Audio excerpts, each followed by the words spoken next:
Chow. So today we have our Dean International, Professor Kosal Desai. Okay, great. Nice to meet Hello, you. Professor Shah. Professor Tersai, oh, nice to meet you here. Mhm. Nice to meet you. Nice to see you on our campus in virtual mode. We would have Sure, loved sure, to have you on in a physical mode if the situations would have permitted. But it's fine. sure, We are happy sure. to see you on campus and welcome to IIT Jodhpur on behalf of entire fraternity of our institute.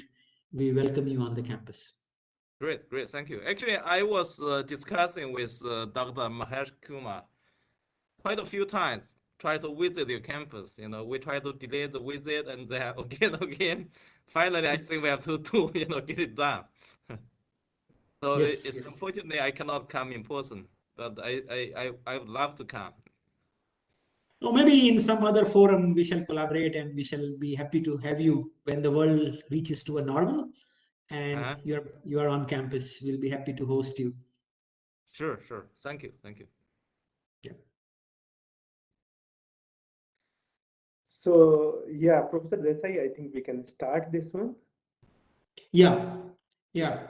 So I think on behalf of IIT Jodhpur and the organizing committee of GYAN, which is the one of the renowned projects of Ministry of Education, Government of India, to increase the footfall of international faculty in Indian institutes and to facilitate the collaborative activities between Indian faculty and reputed international faculty in the form of student exchange, joint research projects, joint centers, and so forth. Ministry of Education started this initiative GYAN way back in the year uh, 2011 or so. And then eventually, till date, more than 2,000 GYAN courses are approved by the government of India. And through that route, many international collaborations happened in last few years. Uh, in the same lines, IIT Jodhpur is also actively participating in GYAN program. And through GYAN program, we have hosted many international faculties. In fact, this is the first course we are planning after pandemic struck us in 2020. So Dr. Mahesh Kumar is hosting Dr. Shao from Syracuse University for this first course, which is happening after a break of almost more than 2 years on our campus in an online mode. So I have been given a tough task of introducing one of the internationally renowned speaker. I think if we keep introducing him, maybe 1 hour is less. So I'll try to be very brief. So for the understanding of the audience, Dr. Shao is NSF IUCRC CEPS Center Site Director and a tenured full professor at a Syracuse University. Dr. Shao has managed 3,300 feet square clean room facilities, more than 1,000 clean room facilities in his past tenure, which is itself a big achievement. IIT Jodhpur would like to reach there maybe in next 50 years of time to such kind of facility which Shao has managed. To his credit, Dr. Shao has more than 200 peer-reviewed articles in almost all high-impact factor journal domain, starting from Science, Nature Communication, Energy and Environmental Sciences, the Journal of American Chemical Society, and many more. Dr. Shao has received 2015 Distinguished Researcher Award, 2014 F.O. Butler Award for Excellence in the Research, the 2010 US NSF Career Award, and 2009 Bergman Memorial Award from the Indo-US Israel Binational Science Foundation. Dr. Shao has shared many national conferences as a primary organizer, and he has organized an ACS symposium on organic perovskite. I think it's highly technical for me to speak it as a mechanical engineer, and hybrid solar cells. So if we keep talking about Dr. Shaw, I think as I said, the entire evening will go. But without taking much of your time, on behalf of our director, Professor Shantanu Chaudhary, on behalf of Electrical Engineering Department, the Institute Administration, and the entire Institute faculty and student community of IIT Jodhpur, I welcome Dr. Shah to IIT Jodhpur. We are all eagerly waiting for your talk, Dr. Shah, on renewable energy and solar cell batteries. So without taking much of your time, we request you to deliver the talk and grace the today's occasion. And I thank Dr. Mahesh for inviting me for this seminar. It has been a wonderful opportunity, and I hope many more opportunities of interaction with Dr. Shah will arise in future. Thank you. Thank you, everyone. Great.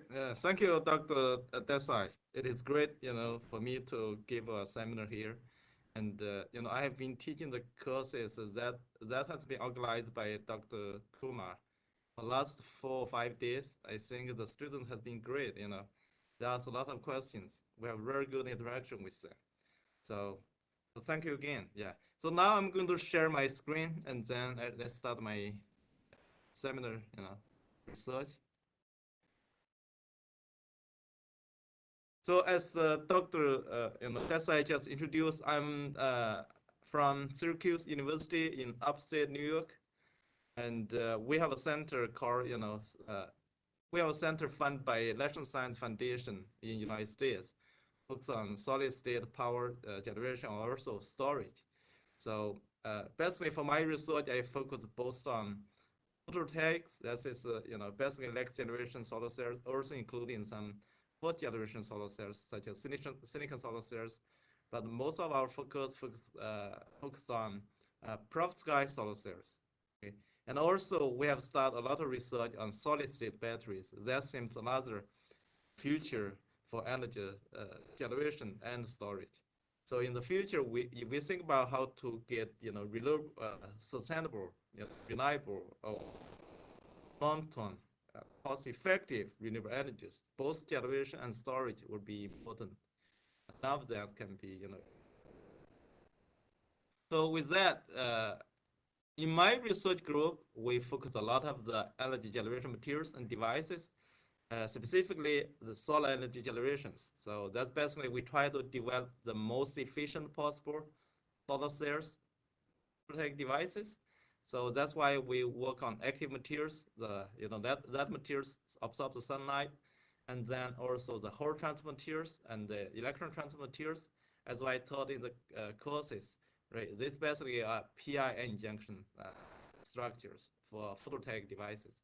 And then the next big areas for my research group is energy storage materials and devices. You can see, right now, if you look at the current energy storage devices, especially in lithium-ion batteries, right? So just anode is basically graphite, and then cathode is LFP or AMC. But all this is very difficult to further increase their capacity or energy density. So the new materials such as anode materials as lithium metal, then new cathode materials such as lithium manganese rich oxide, all these materials that provide much higher energy density, also capacity. And but right now, these materials has not been ready to be commercialized. That's something I'm going to discuss here. The last one is more about sensors for energy, food, water access. That's another thing about sustainability, for our world, for our society. But that one I'm not going to discuss a lot. Maybe just one slide shows some sensors we made that can be used, to improve the agriculture efficiencies.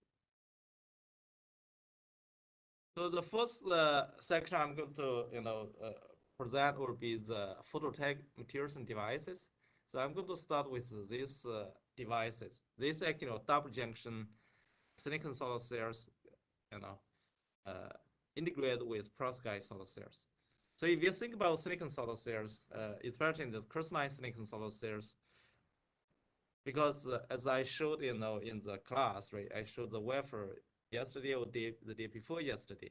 It's very reflective, right? So that's why you want to reduce the reflection loss for the solar cells. That's why you build the surface to texture structure, so that this kind of pyramid structure can trap some light, okay?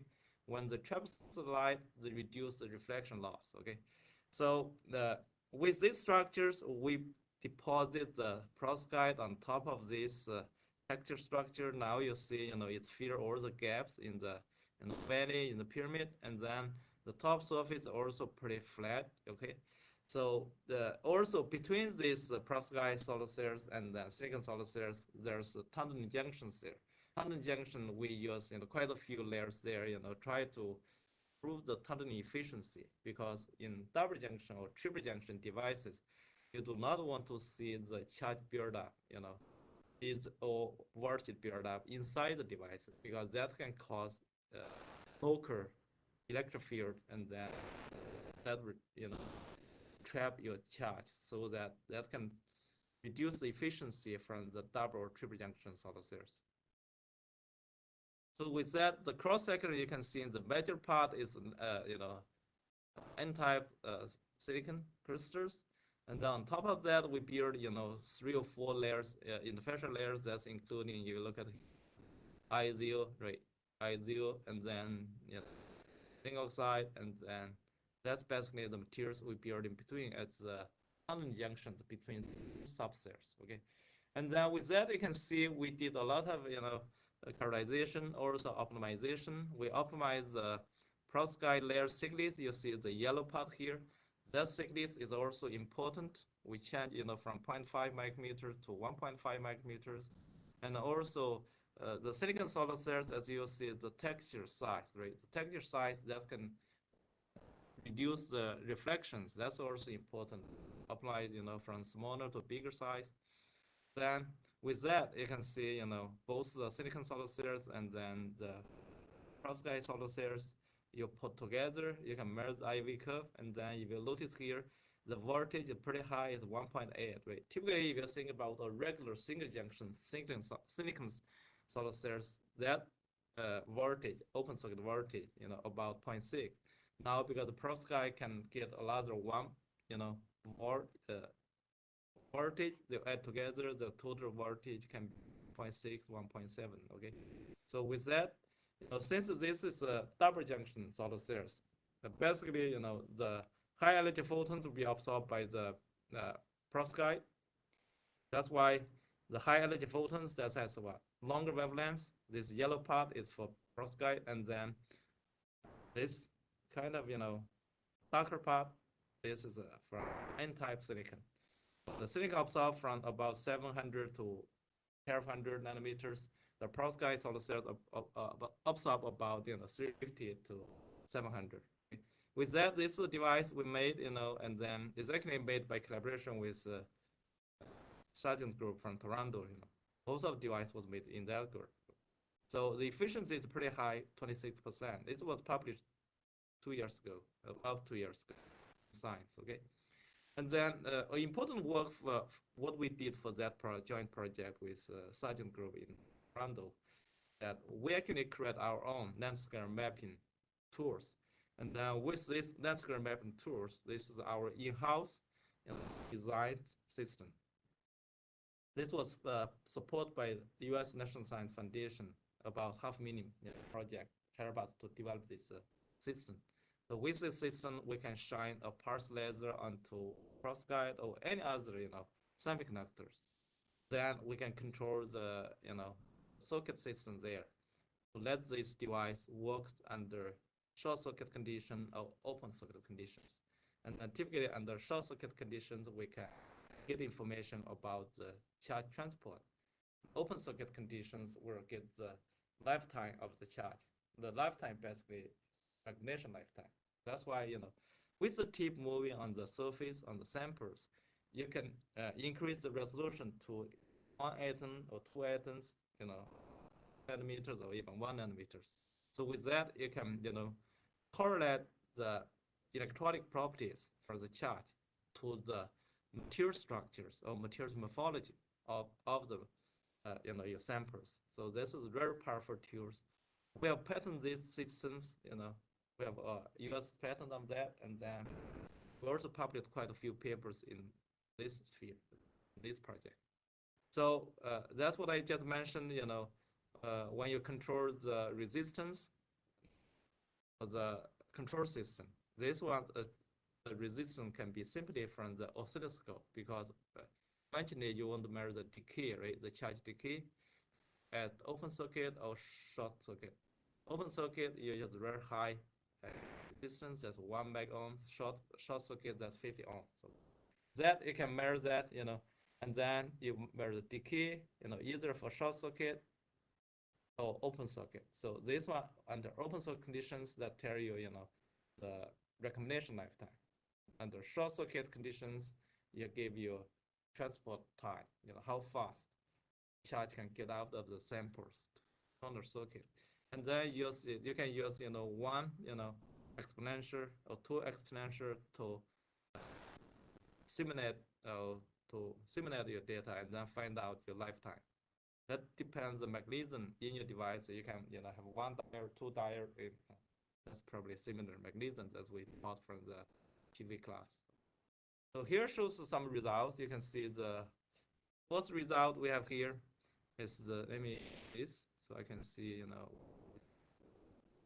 this actually is the transport time. This is the transport time. Okay, now that the transport time here from the perovskite, the perovskite is polycrystalline material, so you have a lot of grains and grain boundaries there. Right. Under normal conditions, if you do not do any perturbations, you'll see that grain boundaries has defect there. Slow down the charge transport, so that's why the transport time will be longer.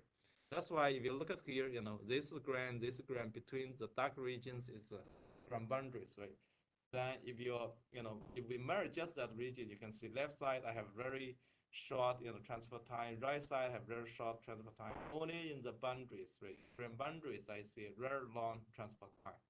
Okay, with that, I can do some engineering, surface engineering, or, defect preservation engineering. And then we did something called self-limiting preservation. We basically add chemicals, right? We dip this, polycrystalline silicon, polycrystalline perovskite in that solution, or we can drop cast that solution, the solvent, add that chemicals on top of this perovskite, and then you'll be able to persuade, that defect. And then you can improve the transport in the grains, right? Grain boundaries, okay? That's why the lifetime here, typically not the lifetime, the charge transport time here is become shorter, okay? Become shorter. That's what we found. And then the same thing, you can measure the same spot, that grain boundaries, you measure that recombination lifetime. What we find, the recombination lifetime is shorter for the control samples where you have a lot of defect. When you do that self-limiting, preservation, get rid of this defect, and then you increase that lifetime. You see lifetime. That's recommendation lifetime. Long is better. Right? When we talk about transport time, short is better. Okay? With that, we can actually, calculate the diffusion length. Right? Look here. The diffusion length is also at that grain boundaries. Now, because we tilt the image about 90 degrees, right? Clockwise. That's why what you see here now, the grain boundaries regions is horizontal. Okay, still the same with the control samples where you see a lot of defect at the grain boundaries. You see their diffusion length compared to the grains is reduced by about 97 nanometers. That's close to 100 nanometers. And then if you do the preservation, remove that defect density from the grain boundaries, now you see the diffusion length has improved about 50 nanometers. So that is the diffusion length is reduced by only 50 nanometers compared on the grains. Okay, because here's the grains, here's grain boundary, here's grains, here's grain boundary. Okay, we also show the statistics here. You can see, see how you can improve the longer diffusion length regions side. Okay, so another project we did is since we focus a lot on the next generation solar cells, right? That's why we did our research in perovskite solar cells, polymer solar cells. Also before that, we did a lot of research in dye-sensitized solar cells. That's, you can see that from our publication. But nowadays we kind of stopped the dye-sensitized solar cell research. So here you can see for organic solar cells, it's still pretty hot area because right now people focus a lot of non-fluorine acceptor-based solar cells. That's what you see here. You see the dollar is a polymer, the acceptor is also a polymer, right? This acceptor is fluorine free. You do not use the fluorine there. So with that, this chemistry synthesis or the material synthesis done in Stanford University by Jolan Boss group. So our group basically did the correlation of the same things. So you can see that what they did there, the joint project, control the ratio between CBS, that's the left portion, polymer, more like a block polymer, right? Left block, right block, okay?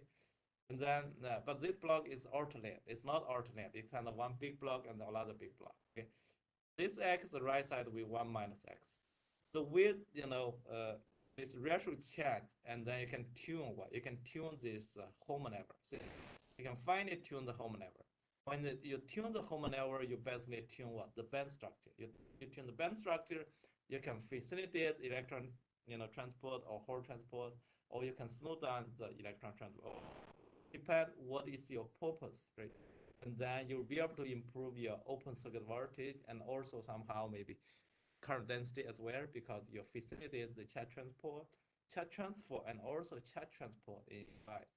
So with that, you can see, when X is changed from 0 to 1, you see efficiency, increases and then decreases. So basically, you find this region, 0.5. This plot, the 0.5, that gives you highest efficiency. That's basically half CPS, half PNDI will give you best efficiency there. That can also be, proved from the external quantum efficiency and then photoluminescence, 50% or half, the highest essence quenching, highest quantum efficiency, and also highest power conversion efficiencies. As we see, 0.5, you get highest efficiency, about 7% compared to others, maybe somewhere 1% or 5%. Since this work focuses a lot of fundamental research, fundamental understanding, so our efficiency is not that high, but the work is published on JAX. That's still pretty impressive. Okay, so we use the same technology as I mentioned earlier, the denser mapping on this project. So what you see here, you see before, typically organic solar cell, you need to thermal annealing or thermal annealing. So what we did here is thermal annealing. You can see, with the thermal annealing, the transport, recommendation lifetime get improved, more red, the longer lifetime, right? That's good, right? That's means, you increase the cross-linearity, then you reduce your facility, improve the charge transport. Then the transport time, has been reduced, right? Now you have a good cross-linearity, and then the charge transport efficient. That's why the transport time becomes shorter. It's quicker for them to get out. Then if you take these two, parameters, you can calculate the diffusion length. The diffusion length have been improved, get longer, okay, longer in the same regions. That shows that annealing has helped improve the device performance by improving the charge transport distance. Okay, so next few projects about the perovskite, specifically the single junction perovskite. Our project focused on the effect passivations using this something called PHI, triple cations. It's a very simple process. You add this, PHI into the solution, or after you form the first time you form this perovskite field, then you drop cut that PHI on solution, you spin coating that. Then you can, just do the surface treatment. So by controlling the amount of that, PHI, you can see, this is a control, this is 1, right? This is 1 milligram per milliliter until you have, this is not easy to read here. I think this is 4, 1, 2, right? 3, 4, right? Yeah, 1, 2, 3, 4. This 4 is here. Okay. And then you can see at 2 milligram per milliliter, get, very uniform demands, and then very, very flat, perovskite. So with that, you can see what you did there. Basically, there's some, vacancy here. When you use the PHI, you basically bring more iodine, iodine here to fill that vacancies. Okay. When you fill the vacancies, you know that vacancies were not trapped charge, right? So quite a few measurements here. The FTIR is one, and then this is I think this is Raman, right? Yeah, this is Raman, okay? And also here, that's XRD here, Raman data here. So from here you can see that the This maybe is not Brahma, maybe luminescence. Okay, I believe this is luminescence. Okay, so you use FTIR, you will figure out that from the FTIR luminescence and also XRD, you will see that basically at 2 milligram per milliliter, you see the better cristalinity and then higher luminescence. That shows that works have improved this grain size, use these defect densities, has surface pacified that region. So with that, all this device characterization shows that, from the IV curve shows the efficiency. You see the red one is 2 milligram per milliliter. It's almost the highest in the IV curve. Then here in the bottom here, you see it's standard quantum efficiencies. Standard quantum efficiencies, you see the 2 milligram per milliliter also give you much better efficiencies. And also you can, typically people may learn about the usability of the perovskite solar cell. Sometimes you make some batch, each device give you different efficiencies. That's why we typically do a lot of devices show that reproducibility. You see here, that's about somewhere with this treatment, right? We get about 20 to 21% efficiency compared to 10% efficiency. So that's the one perovskite junction project. So a lot of perovskite triple junction, not triple junction, perovskite triple or 4 cations cells. That's actually we use CSFA MA. This 3 cations. What we did that we add RIB there, RIB large element. Then we also did HG, that's called secondary growth. Okay, now you see, if you have only these triple cations, you see the white spot here. This white spot, if you use lead-based perovskite or use tin-based perovskite, that's basically what lead, iodide or the tin iodide. Okay, that's something is not good if you see that. That's why the real device we want to get rid of all the white spot, because that's the precursor. Right? The precursor is insulating materials that can cause problem in the device if you have that embedded. That's why when we use this secondary growth, we can get rid of all this lead iodide or tin iodide. That's all the this precursor is not only seen from the top, top SN image topography, from top view or from the cross sections, right? But with our secondary growth, that white spot is gone. So that's a good sign. A lot of things, we merge these surface work functions, right? When you treat it, especially if you get rid of these any traps, at the ground boundaries, then they're trapped. The distance of that work function on the ground boundaries and the ground will be reduced. That's why I see the dips, right? Dips here is much bigger. The first samples. Now if I use what? The 4 cations, add this additional cations, reduce. If I use secondary growth on top, it further reduce that. So that's a good. Now, electron transport is much easier than try to compared to the left side. Because your barrel, right? Your barrel get reduced, okay? So with that, we also did the device, fabrication and then the characterization. So what do you see here? Right, the secondary growth, both forward again is have very, they are well aligned. They overlap with each other. What does that mean? That means they have very good performance. They don't have something called hysteresis. That means just scan from 0 to 2, and then that's a different from if you scan from 2 to 0. Okay, that typically perovskite have that kind of problems, right? Here, since we use our secondary growth, we can get rid of that problem. And then the quantum efficiency or the device, statistics show the same thing. Overall, we got much higher efficiency, not only from the power conversion efficiency, also external quantum efficiency. Okay. Then the last figure shows the stability has also been improved. That's basically the moisture and oxygen. It's not easy to get to my device. Okay. So sometimes people learn about the perovskite solar cells fabrication. You have to use glove box, but we find that you do not need to use glove box. Anyone can make the perovskite, even in the regular labs, right? Especially for the lead-based. you can use the moisture. You can take advantage of the moisture from the air, from your lab environment. You can grow your own, perovskite. What we did, we grow in air. Then we find, air growth can form the different kind of nanostructures.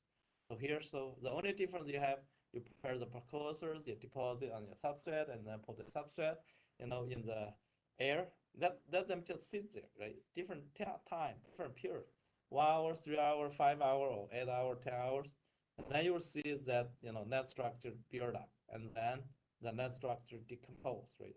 And that would be comparable, right? To give maybe better efficiency than the one you had from the glove box. Okay, that's what you see. The mechanism there is that the moisture from the air can dissolve this DMSO. The DMSO can because DMSO would use a solvent precursor. If you can get rid of the DMSO, because that can form the immediate intermediate state of materials inside the perovskite. You have to get rid of that, so that moisture in the air can help to suck out that DMSO. That's the so efficiency of this, is a good efficiency, because this work was done quite a few years, probably 5 or 6, probably in 2016, about 6 years ago. So that time, that 17% efficiency is pretty decent efficiency.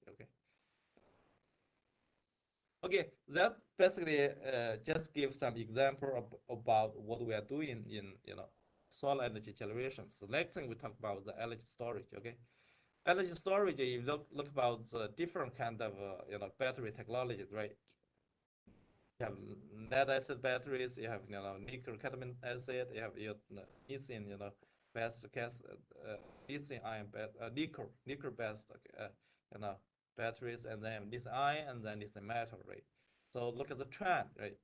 The anode materials. If you talk about anode materials, lithium metal or silicon anode should have the future there. Okay, because their specific their theoretical capacity, that's about 10 times higher than the one from the current graphite. Okay.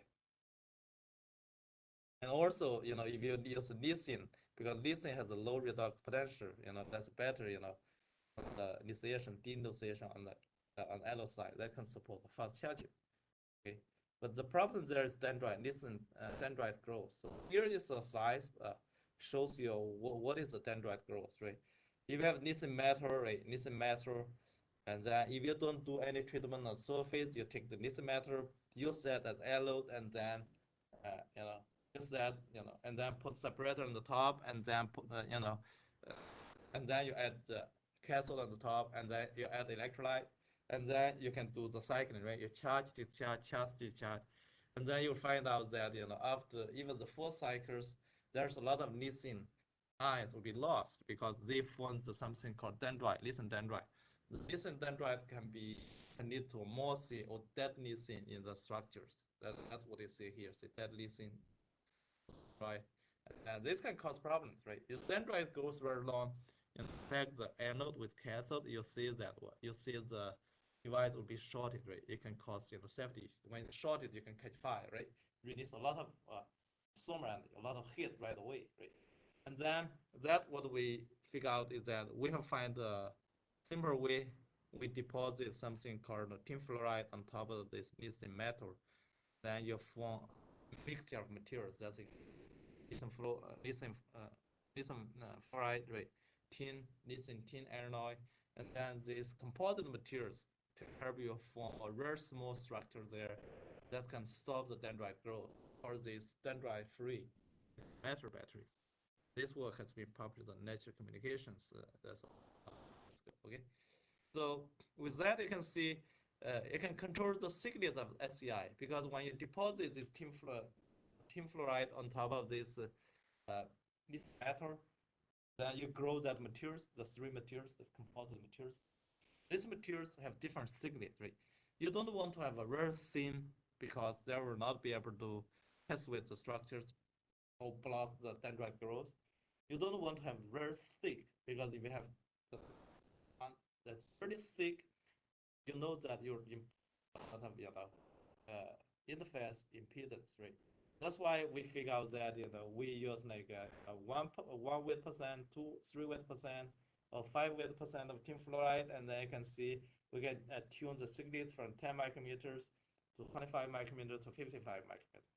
So what we realized that 25, I think 25 micrometers give you the best efficient, best result. So that can be seen here, the next slide, right? Here the XRD show you similar things. So next slide you can see, the dimethyl that basically use lithium metal on both anode and cathode, and then if you do this, dendrite growth, that growth will elevate it, right? Or exaggerate it, okay?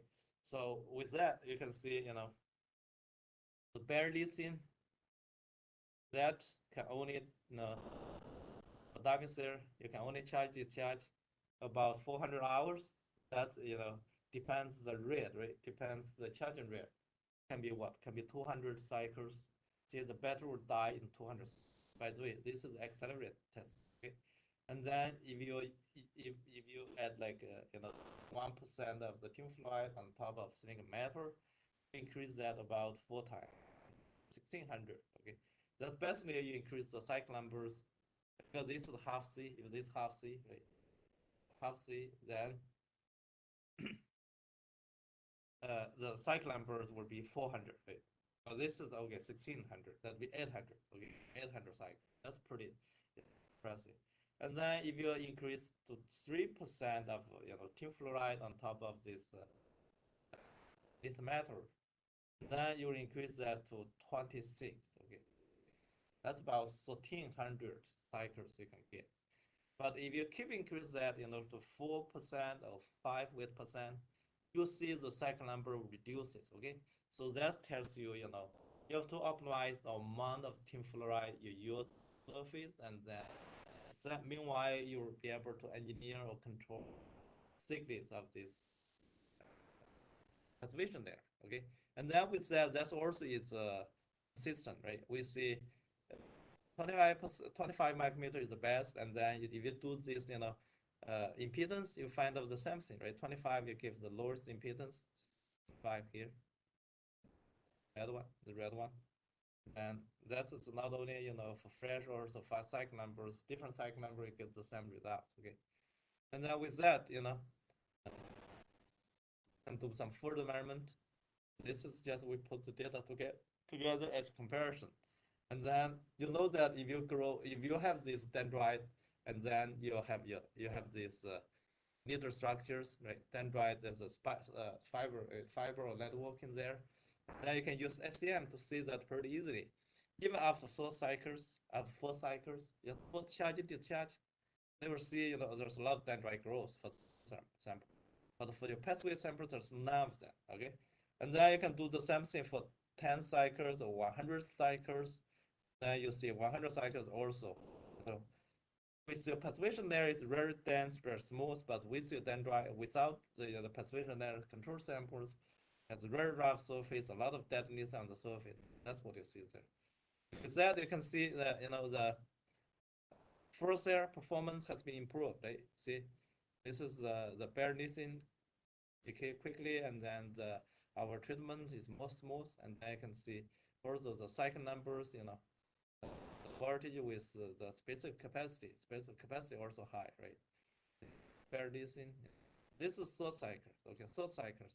Difference is not that much, but after longer cycle, like 150 cycles, and then you see here above 100, below 100, 80 compared to how much reduced. Okay, and then same thing, you can charge a different C, okay. If you look at capacity is 1 milliampere hours, and if you charge like what 0.5, that's the 0.5, that's a half C, right? That's half C, okay. So this different C can also see, the performance has been increased. Here is 150 below, here is high, right? It's 90 here, this one. The first one is 85, now this one is 95, right? Get to the right side. When you get to the right side, specific capacity is higher, okay? So that shows it works. Similarly, we also tried the graphite and silicon dioxide, but this one is not by solution-based process, it's by sputter system. basically we sputtered about 10 nanometers graphite, and then we deposit 10 nanometer zinc dioxide on the surface. That's a bilayer.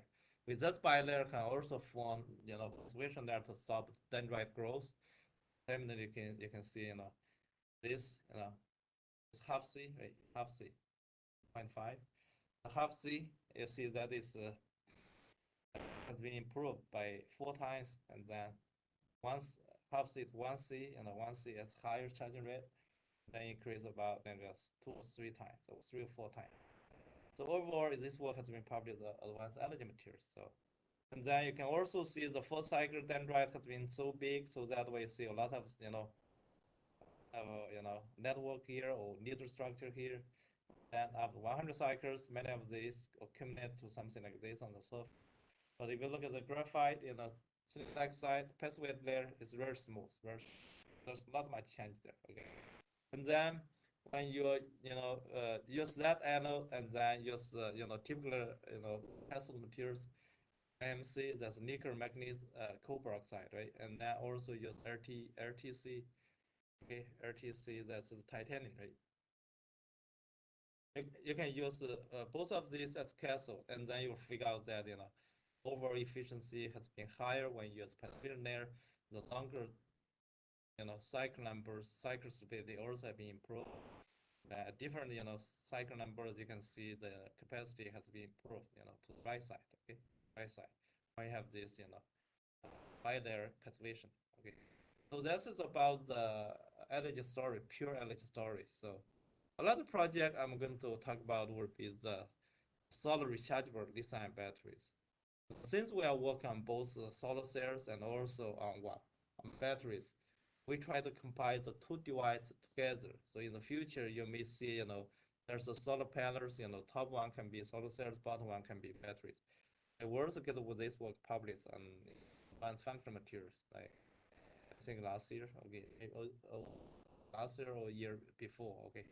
You can see the cross sections. You can, cut this device halfway to the SEM. You'll see the cross section for each layer that's involved. Okay. So since for this kind of solar cells, the light comes from the top, so we require the top to be transparent. That's why the efficiency, see here, the top electrode is transparent. So that's a pretty challenging to make that. That's why the efficiency is lower, about 10 to 11%. Okay. Then, when you use that to fabricate to combine with batteries for bifunctional devices, then you will see the first 40 cycles you use DC charging or photo charging, and then the second 40 or 30 cycles you use the photo charging. The first one can be DC, the second can be photo charging. Or the first one photo charging, the second one DC charging. You compare them. There's almost no difference. That shows this device work pretty well either under photo charging or DC. Okay. And then the stability is also pretty good, and then the rev capacity is also pretty good. Typically, at the higher charging rate, you have lower capacity, but when you reduce that charging rate to smaller, you get that charging rate. You get that charging capacity back. You get that specific capacity. Okay. So overall efficiency, we have get like 7 to 8%. Okay, and then the energy, storage efficiency about 80 to 90%. All these are pretty good. Solar cell efficiency about what? 10%. That's what you see there, If you have solar cell efficiency 10%, if you get like 8%, that's really decent. That's very good work. So here's shows a comparison for our solar cells with the literature. So what you can see here, we integrate one, we actually get 7 to 8. This is, I think, it's much higher than this, right? If you look, yes, okay. Then also for the separate systems, we also try that use the booster. We get about 9 to 10%. Overall, we have achieved much higher efficiency when what is the literature reported. Okay, so that's about the combined solar batteries. So last project about sensors, that I have only one slide show. Since we use a lot of nanomaterials to make solar cells batteries, we think some of these nanomaterials can also be used for your sensors, right? So that's why we use silver nanowire deposit, that as a single layer of a thin layer onto the printing electrode, copy electrode. That can help to improve the electron conductivity and then improve the what? Improve the sensitivity when we use this device to fabricate the phosphorus sensors. Similarly, we use graphite oxide and then on top of ITO to fabricate this nitrogen sensors because we used to have interest for develop the actual sensors for the crop monitoring. That's why we start this project. So and then for the phosphorus sensor, we published the IEEE sensors journals. So if you guys are interested, you can take a look at that. Since this is a research seminar, I don't want to spend a lot of time just talk about my research. I'd like to probably stop here. It's my funding agencies, and then here's my email. If you have questions, feel free to contact me. So with that, I'd like to thank Professor Kuma and also Desai to give me this opportunity. I can show some research we are doing at Syracuse University in the United States. Okay, I would like to take any questions if I have. Yeah.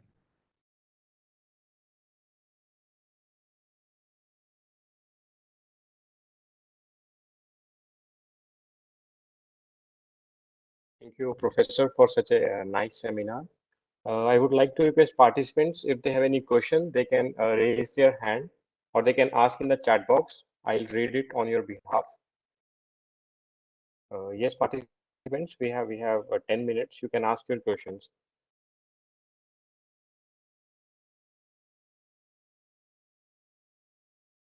Yes, Mr. Gansham, you can ask your question. I have unmuted. Please go ahead. Uh, Good evening, sir. As you say, tin fluoride is capable to reduce the dendrite growth of our electrodes, but sir, it can increase the volume mass ratio, na? So basically, it's decrease our volumetric capacity. So how we can manage it? You talk about this project, right? Yes, sir. We are talking about your slides. Yeah. Okay.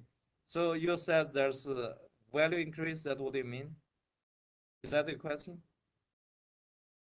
So my question is that, as you say, because of the tin fluoride coating, we have reduced the growth of dendrite of our electrode material. Yeah. Mm-hmm. So basically, sir, it can that coating increase our mass volume ratio. Then how we can manage it, because it will decrease our volumetric efficiency or volumetric capacity. No? Oh, So how okay. we can manage it? So this you add this 25 micrometers is it's not much materials there. I mean, we increase the value a little bit, but that will not increase significantly. Yeah. That's a very small amount of materials you add there. It's not significant. Okay. So the mass, the value will not change much because this you have liquid electrolyte, right? Even you don't use these materials, the battery's value will change because after the first cycling, typically you make the batteries, you do formation. That what does the formation do? That formation form SCI layer there, right? So here what we do is that we form SI layer, for that formation, right? So now your formation, you will not form much SCI in there because I already formed for you, right? So with that point of view, it will not increase the value, value, right? Because the value will be increased anyway for any batteries, right? And then the mass, I think that's a little bit that can be, ignored, negligible, right? Okay. Okay, good question. Got Thank it. you. Yeah.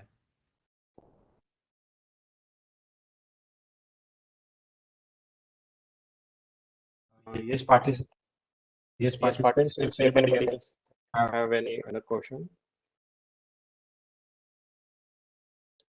Yes, good morning, Professor Chow. I have one question. So, hello, am I audible, sir? Good morning. Yeah, go ahead. Yeah. Yeah.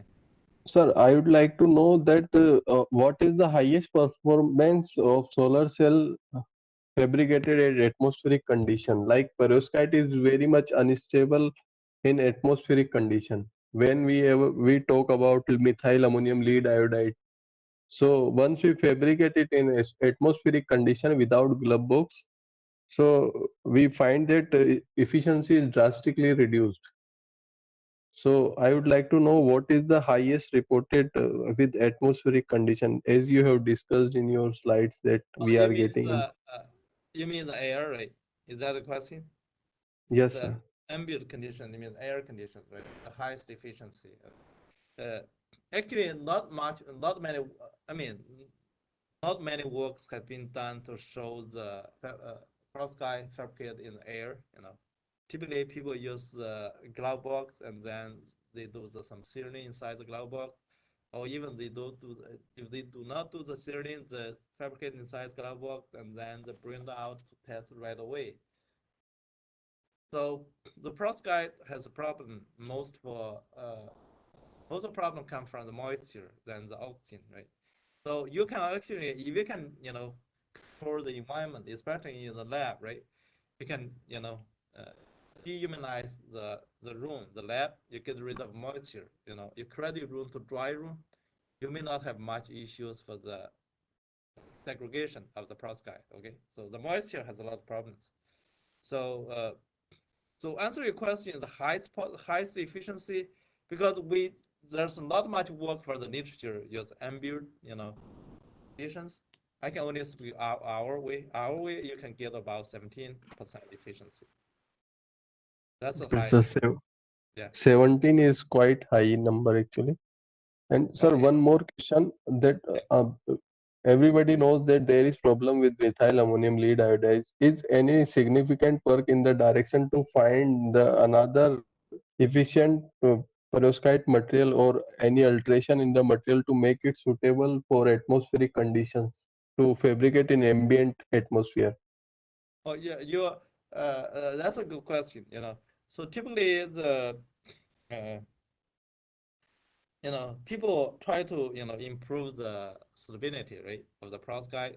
That's why one directions goes from 2D to I'm sorry, from 3D to 2D, right? The perovskite is kind of layer structure, right? Perovskite layer, right?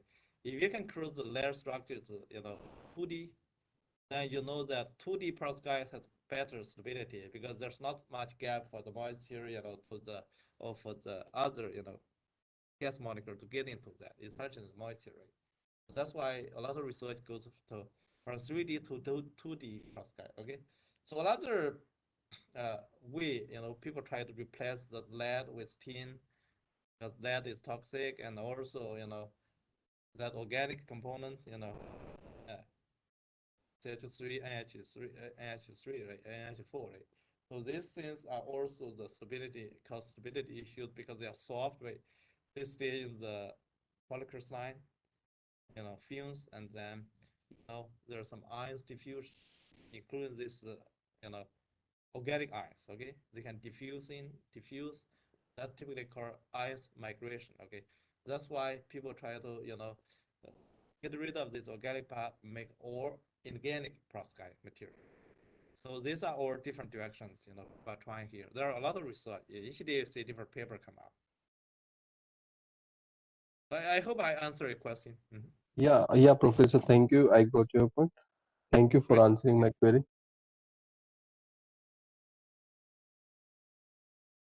Amit, you can take the question. I think this Ghanshyam, he has raised his hand, so you can allow him. Sir, he has already asked his questions. Okay. Okay. Yes, Okay. if any other participant wants to ask his question, they can raise their hand. We'll unmute you for a while.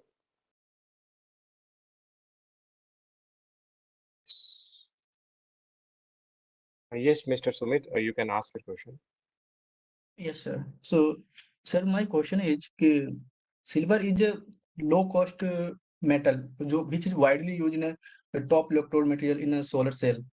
And the solar cell react with this absorbent layer, is methyl ammonium lead iodide, and form silver iodide, which is uh, highly unstable. So, my question is, what are the best low-cost metals for top electrode deposition in the fabrication of perovskite solar cells? Talk about this one, like this server, right? That's your question? Yes, sir. Yes, sir. Okay. You think silver will react with the iodide, right? Get the silver iodide. Okay. That's a good question here. Okay. So,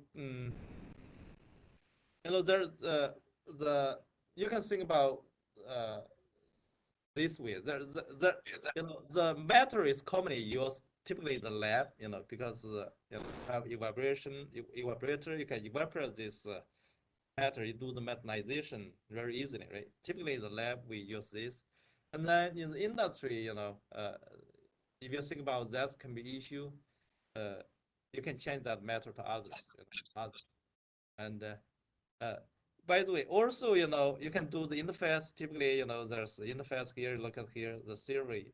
You have ECPN or other, electron transport materials, right?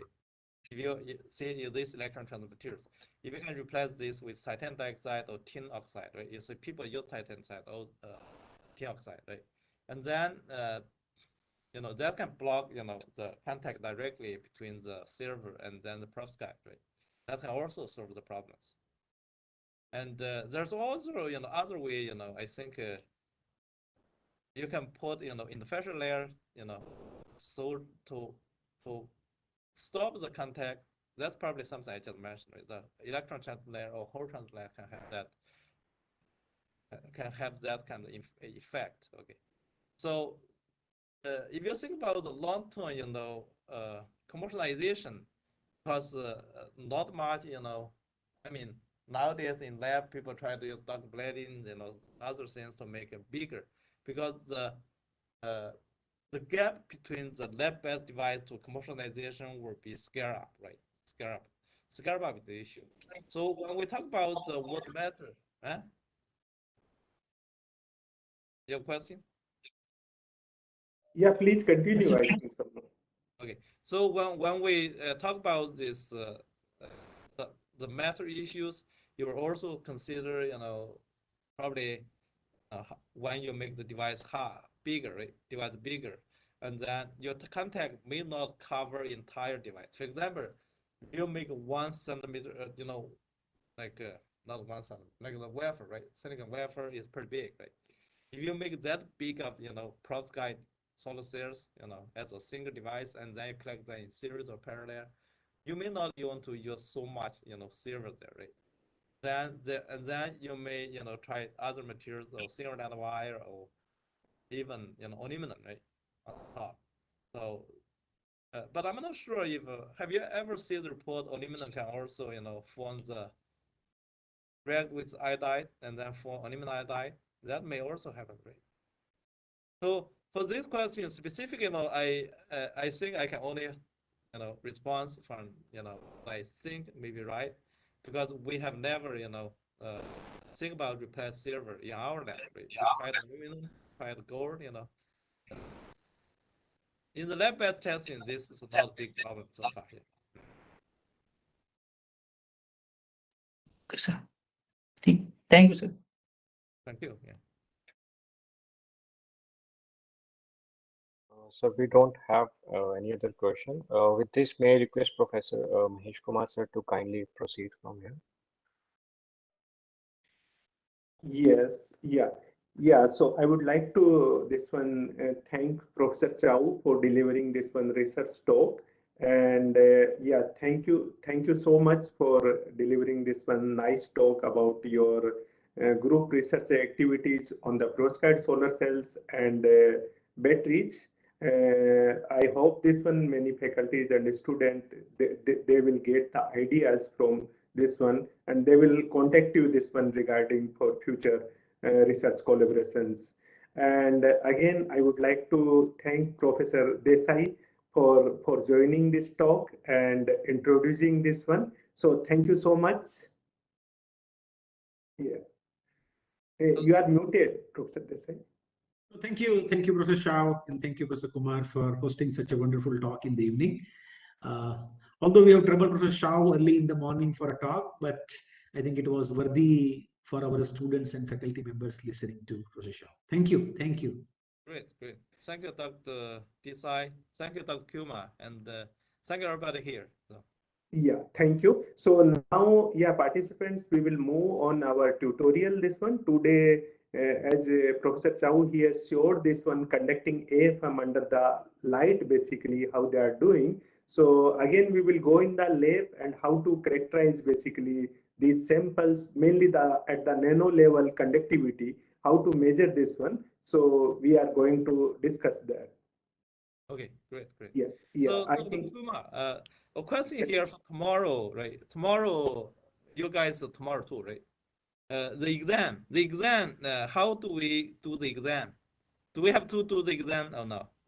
no, we will do this one exam. We have to do this one. If you can share few questions, basically, we can prepare. Already, we are preparing from your talks. This one. So you guys are prepared the questions for the exam? Yes, yes. If you can share, if you have some questions, if you can share with us this one, then we can combine and we can take the exam. Okay. So yeah, because we do not have homework, right? So sometimes difficult. The students don't know what question will look like, right? Even I have some example in the lectures. So, yes. Yeah. So we don't want to make it very difficult for them. So Yeah, that yes, that I can. Yeah, because in online we have to make this one simple, this one. But yeah, right. yeah. Because they never practice, right? They cannot just take the exam right away without any practice, right? So Yes, in the physical mode we have to this one follow the same way, but in online, yeah, we have to be lenient. Yes. Sure. Great. Yes. Yeah. Okay, So so yeah, you guys to have my students, sign in.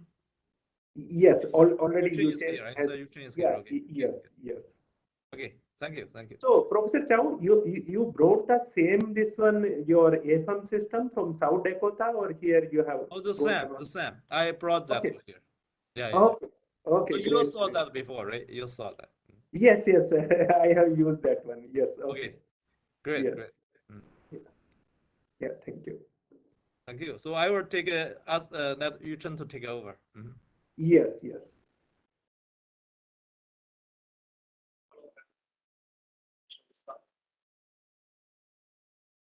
No, I'm not. I'm not. Okay, so we're talking on the same thing, right? Okay, that's fine. Yes, Raja. Huh. Hello, Professor Mahesh. How are you? Yeah, I'm good. I'm good. So again, good morning. Good morning to everyone. Yes. As for yesterday and day before yesterday, I think they are the same participants. So I'm not gonna debug into the yesterday's one. So today we are gonna finish the EQE as soon as possible. Then my colleague Yuchen will take over for AFM. So Yes. I'll show you how to perform EQE using this EQE instrument over here. Yeah, can you tilt your mobile or this camera because this one is tilted? Yes. Yeah. Is it good now? Now it's perfect. Yes. Perfect. So yeah, I'll quickly take you through what we are gonna do for the CQV. First thing, we'll set up all the parameters in the instrument. Like we have this standard model SR810. So we need to set up the sensitivity of this instrument, and we need to set up the power for the lamp. After that, this is for the chopper. So the black box you're seeing is for the chopper setup. We'll synchronize the chopper here. So wheel is into second position, and it is set to external place. So we are gonna set into internal. Like this is all in the manual. Okay, this is nothing like we are gonna research for this one. This is all in the manual. First we are gonna calibrate the instrument using our detector. Then we are gonna perform our EQE in the solar cell provided by Newport. Then we will perform our own EQE with our solar cell. So there are three steps. First one is the calibration. Second one is subtracting the background from like if there is any background noise or something, we'll subtract the background. Then we are gonna perform our actual experiment on our sample, like what we fabricated yesterday. So if we quickly go through the manual here, so we are basically using the Trackio software. If you guys because you guys can't see the housing here, this is how the housing looks like. This is a xenon arc lamp which can mimic the sun illumination, and the chopper over here will pass the light in the specific wavelength region. Suppose if we need the wavelength from 500 to 550 nanometer, then the chopper will allow the same wavelength except the other ones. So first we'll quickly set up all the instrumentation, then we will do the performance setup, then we will do the analysis of our sample. So for the analysis of sample, like this is just the instrumentation for taking the EQE. So after taking an EQE, you need to analyze your samples using a software, or if you have the solar flux from NREL. Normally every year NREL will provide you with the solar flux from range 300 nanometer to 1100 nanometer. So in that particular range, if you multiply your EQE with solar flux and the wavelength, you're gonna get your current density of the particular sample. So yesterday somebody asked me like how we are gonna know current density is proper with our sample area. So we will confirm with the EQE. Like if the EQE matches the IV JSE, like IV current density, then we are performing every measurement correct. And moreover, from EQE, you can know where your sample is having problems, like where is the scope of improvement in the device wise, not in the moisture level or something, in the device performance. So I shown you yesterday, like let me load the file. So this is the typical MAPBI3. This is a typical MAPBI3 EQE EQE graph. So you can see the x-axis is the nanometers level from 300 to 1100. After 800, it went flat. That means it's not absorbing anything. So from 300 to 800, it's absorbing some photons. If you can see the QV percentage is, normally we expect, like for ideal case, the QV percentage is 100%. That means we are generating charge carriers from whatever the value we are receiving, like photon flux we are receiving. But here you see, like in the lower region from 300 to 450, the EQ is only 60%. So there is a scope of improvement in the bottom layer. That is, if the PAN structure, there is a scope of instrument like improvement in between the whole transport layer and the perovskite layer. And in the middle region, if there is a dip, we will say that is because of reflectance. We can reduce the reflectance by having some additive, or like this is just an idea. You can try number of ways to reduce the reflectance. And one way is to pattern the sample. Like normally people will pattern the silicon so that the light won't reflect back. It will just scatter in between. And if the end region is having lower EQE, that means the interface between your electron transport layer and your perovskite layer, the intrinsic layer, is not good. So in this way, you can analyze like whether your device is performing good in all the interfacial regions. So this is the main purpose of doing our EQE. Okay, let's jump into the setup here. So I'm just following the manual for this. So these all connections were done earlier. We're not going to go through the connections. We'll start from here. Normally, when you get the instrument from the company, I think you need to tilt it like this. Yeah. So when we get the parameters from the company, they will give you the monochromator calibration parameters. So you're going to verify whether those are set up properly or not. So in order to verify that, we'll go to the monochromator and calibration parameters. If you come here in the software, this is the monochromator, this is the calibration parameter. So you will see everything is popping up one by one. So these are all the instruments. These are all the things provided by my company. So that's the ideal condition.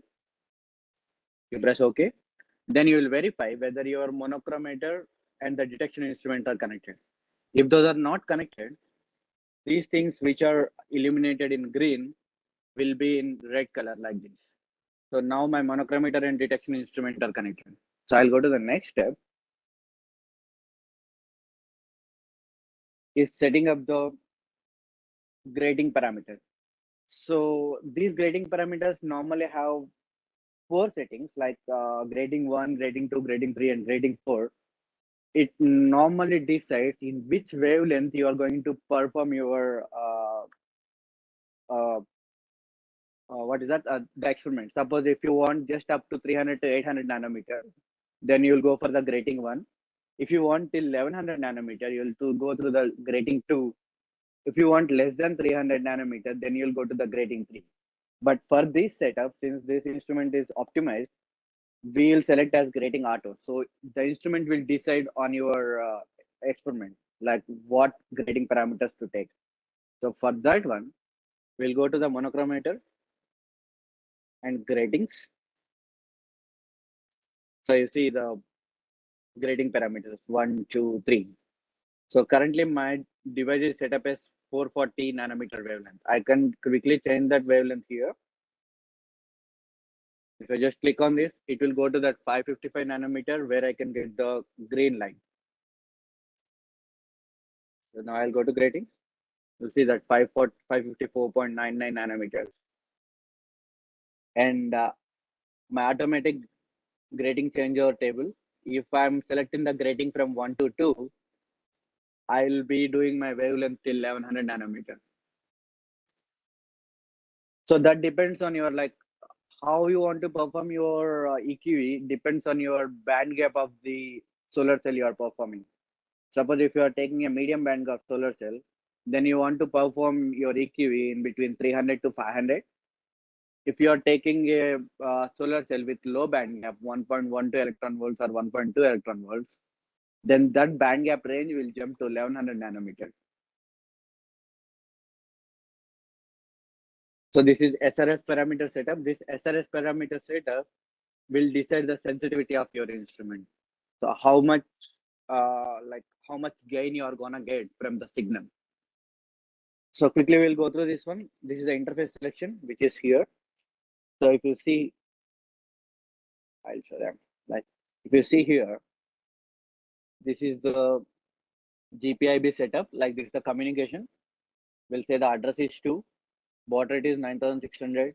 We'll select the parity, Q, and good. These are good setups. And we'll you just see the manual for that. Then for the time constant, here is the time constant. So we'll set up the parameters. Time constant is 100 microseconds. Sorry, 100 milliseconds. How you're gonna set up? 1 multiplied by 100 milliseconds. So the time constant is 100 milliseconds. And the slope is 12 dB. And we are turning on the synchronization. And next one is the signal input. So signal input is here. Signal input is A. There are two types of couplings, AC coupling and DC coupling. We are doing the AC coupling here. And we are doing the float value. When you have the basic knowledge of computers, you'll know what is the float and what is the decimal values. And we need to set up the sensitivity of the instrument. So right now it is set up at 1 into 1 volts. So I can change this value from here. If I can just say 500 into 100 millivolts, that is 500 millivolts. And reserve is low noise. It's already set up here. And the set equals to 2 multiplied by line. So this SRS parameter setup is fine for me. And now we are going to set up the SRS 812 GPIB setup. So this one will see whether this instrument, this SRS 810, is communicating with my instrument or not. If it's not communicating, then you need to set up this GPIB address, because we already set up the GPIB address here. So we're going to set up the same thing in the computer too. So we'll go to SRS 810 GPIB setup. GPIB address is 2. So that one is set. And next one, we'll set up the detection instrument. So these are the parameters you need to set up in the detection instrument. We don't care much about these values. Just the reference source need to be internal. That's the main thing we will care about in this one. So we'll go to the detection instrument, set up parameters. So this is R, and this one need to be internal. And this one is low noise.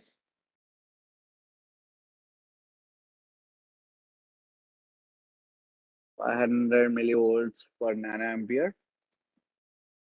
And synchronization filter is off. The internal value, sine wave, A.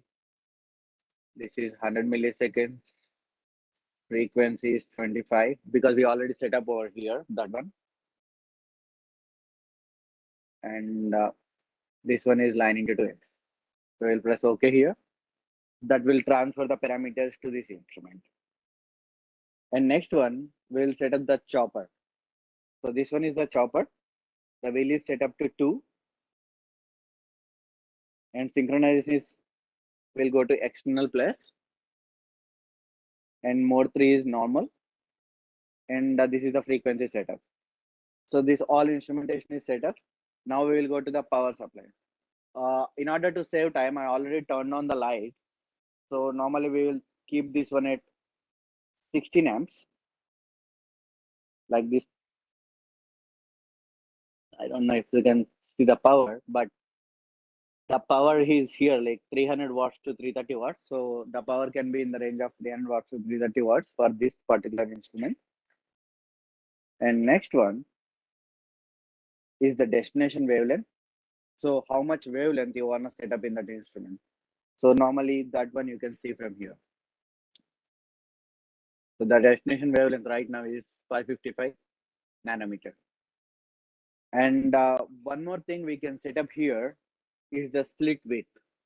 Suppose if there is a signal coming out of your over here, I guess. Yeah. Show here.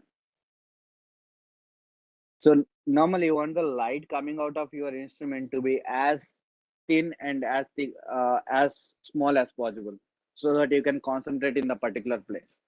So in order to make the width of this one, we can increase or decrease the slit width. It's already optimized, so I'm not changing this one, but you can increase or decrease the slit width, and you can play with this focus too. So to get the proper alignment of that light. So this is just the light setup over here. And now we are going to do the reference scan. So first we will see whether we have these things in detector. Normally the gain should be 10 to the power of 4 in detector, and it should be in the minimum range. So this is my detector instrument. So if you can come here, you can see the gain, which is set up to 10 to the power of 4, and the time constant is set up to minimum. So we will set up the detector till 4 centimeters. So we'll make sure there is a like 3 to 4 centimeters, not precisely 4 centimeters. We'll make sure the distance between the detector and this one is approximately 4 centimeters, and the light is falling in the detector. So if you can see here, like I don't know if you can see this. Okay, if I move here, the light is out of the detector. This is my detector, and that light is out of the detector. So I'll move the detector slowly so that my light is inside the detector. It's focusing. And I'm gonna connect these things. So this is for communicating with the instrument. This is gonna send the signal to the instrument.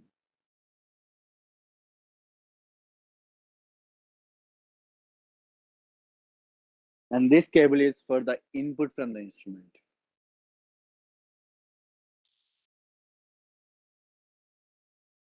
So now we'll set up everything.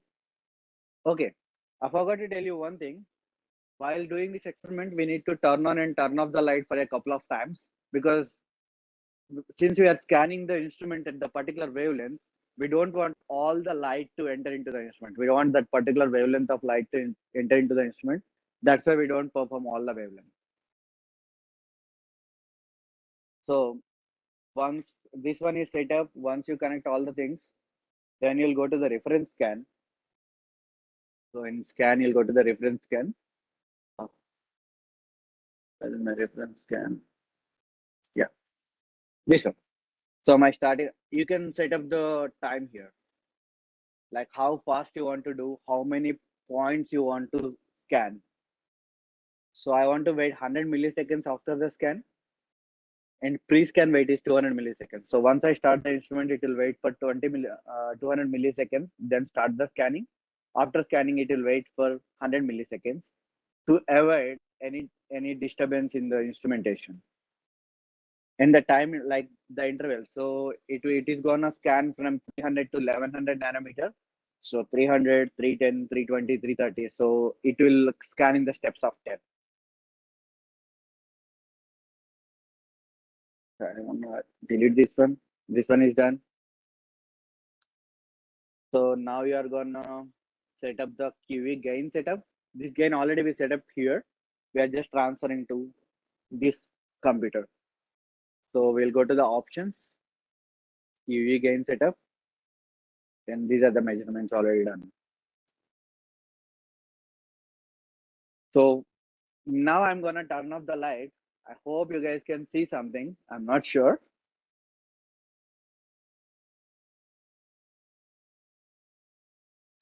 Ah, can you turn off the light there?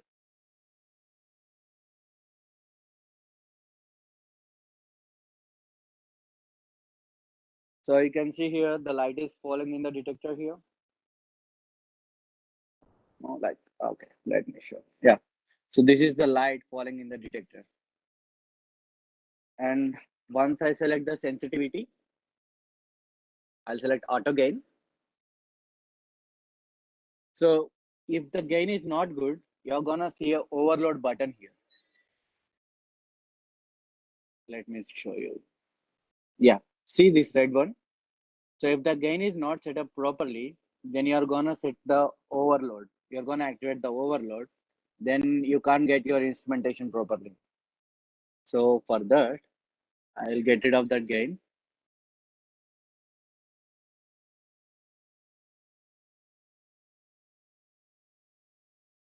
So now I'll go to the voltage.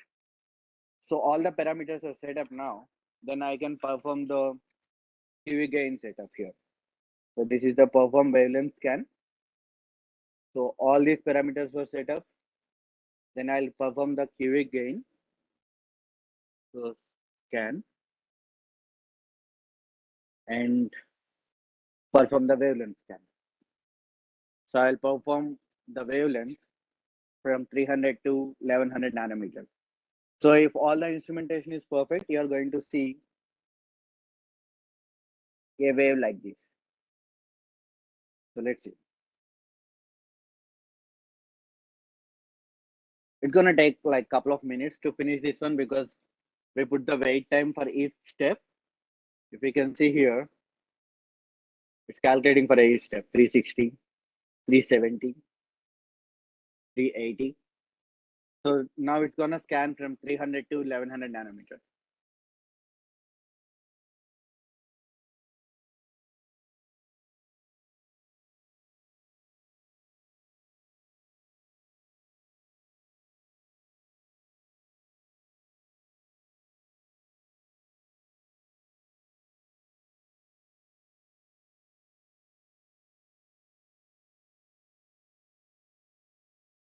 So all these things we need to do because we use these instruments for a couple of things.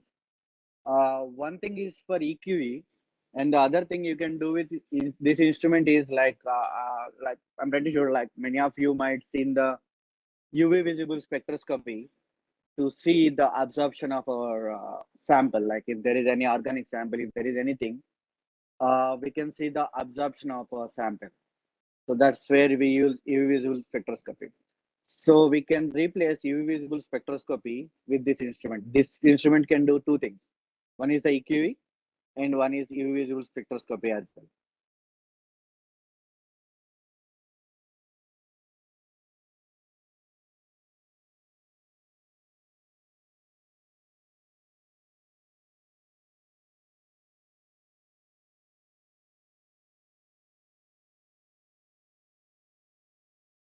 So if anywhere the performance goes bad, it's gonna give you a beep sound and this overload is gonna be activated. That means your peak sensitivity is more than your setup, your gain setup.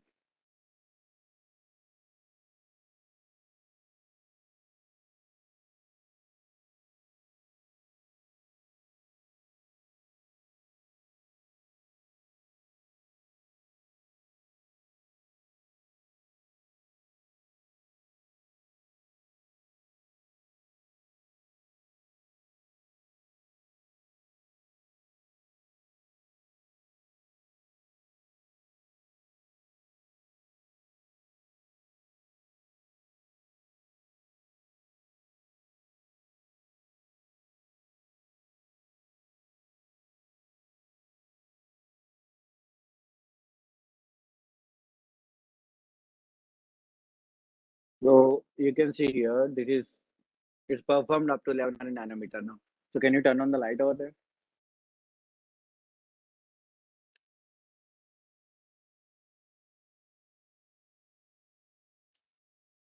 So if you can see these two images, like I'm just tilting the mobile so that I can show you both. If you can see these two images from the file and this one. Oh, sorry. What happened?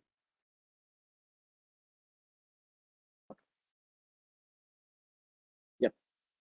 So these two images are almost matching with each other, except this peak because it's at the higher wavelength and the light entering is having more intensity than that one. So that's why it's chopped over here. But remaining all wavelength, it's fine.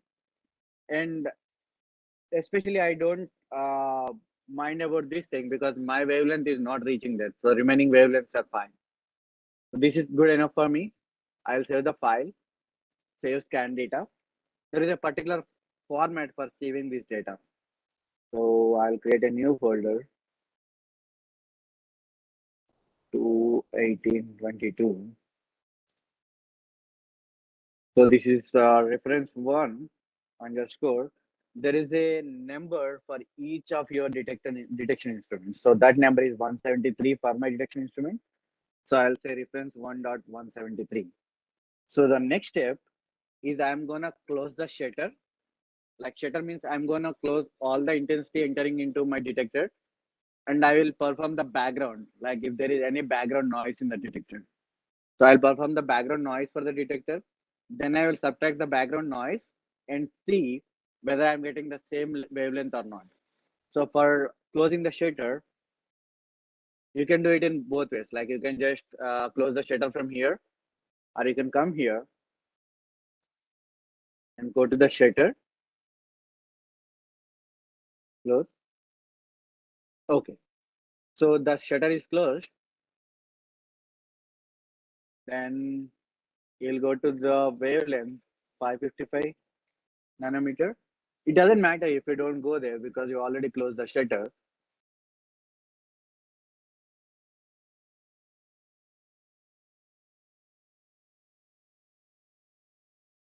Okay, so I went to 555. Can you turn off the light again?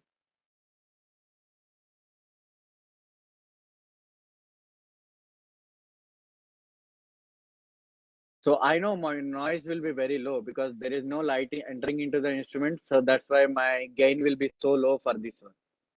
Most probably this will be in microvolts.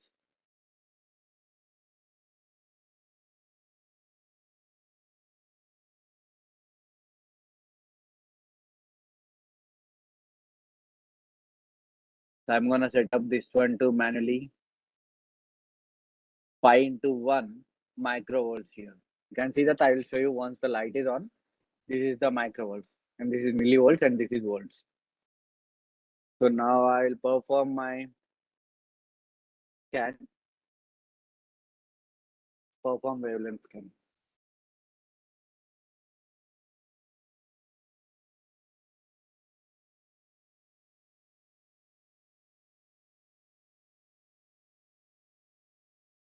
So when you see this voltage here, last time this voltage was still 0.55 volts. Now this is 1.2 into 10 to the power of minus 6.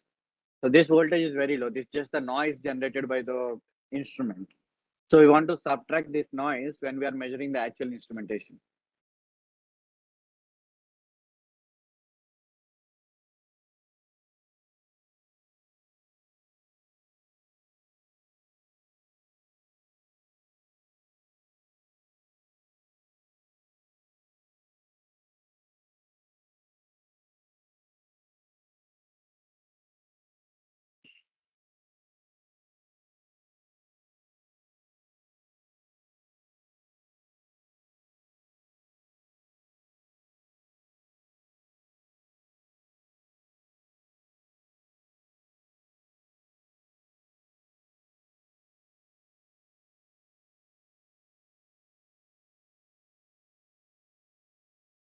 So for seeing this seems like a big peak, but it's just 0.01 volts. So it's just the noise. But in the background, like when you see this scale, it will show 10 to the power minus 7 to 10 to the power minus 6.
Yep.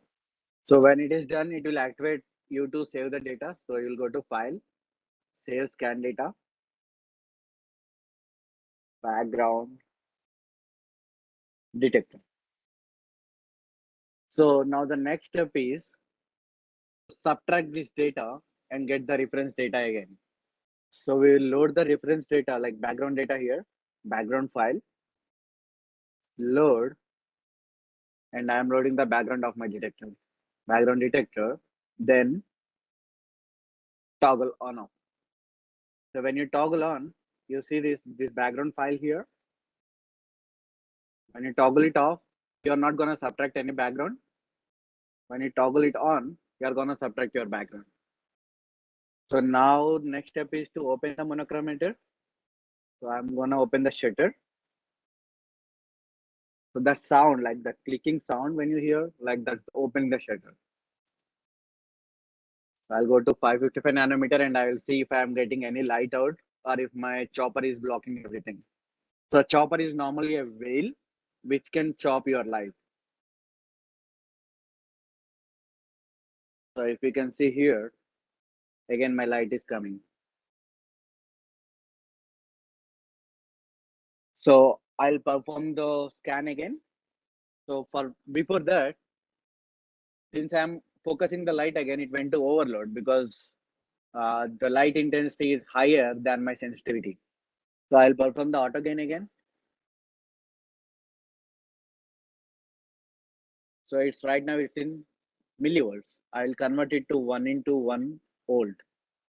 So 1 and volt. Then I'll go scan the data, perform the wavelength scan.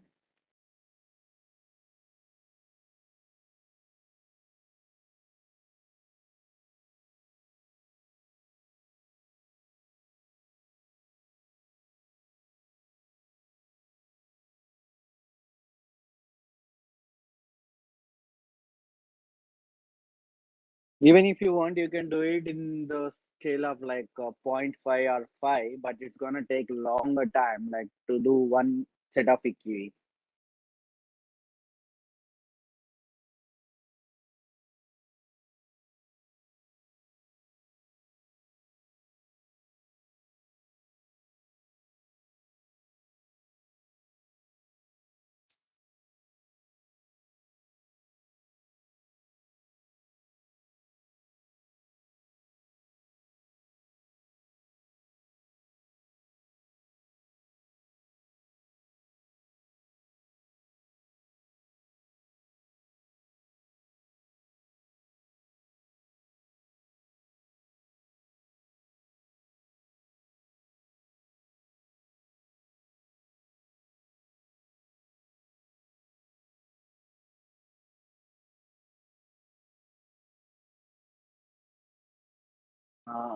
Dr. Mice wanted us to tilt this one. So they can see the screen. Oh, you did it. Oh, okay.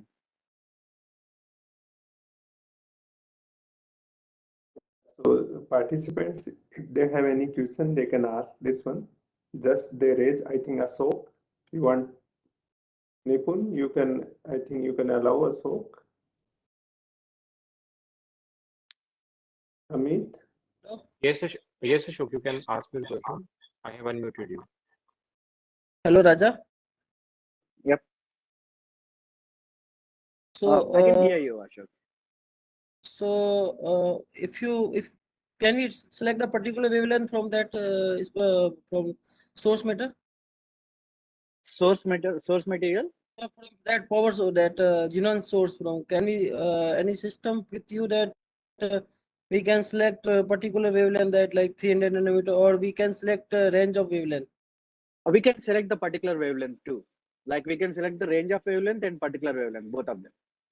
So it select by the through the polarizer, or so you have some that through the monochromator only?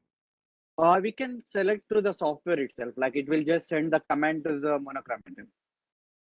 Okay, so monochromator. So how much maximum intensity that for 300 nanometer you got? Maximum intensity. Power Like, of that. If we select the 300 nanometer, output power, how P out?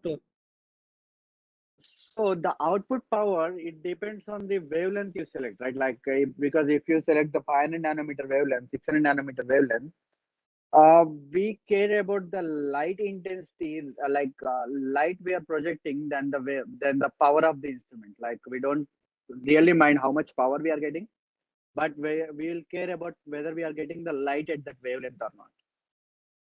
No, no, if any specification, if we need a power of like that, if milliwatt, in case we monochromator, we if the we select that 300 nanometer or like 365, that power is very less, either in a nanowatt or in microwatt through the Yes. monochromator. Yes. So if your device, You can increase the lamp power.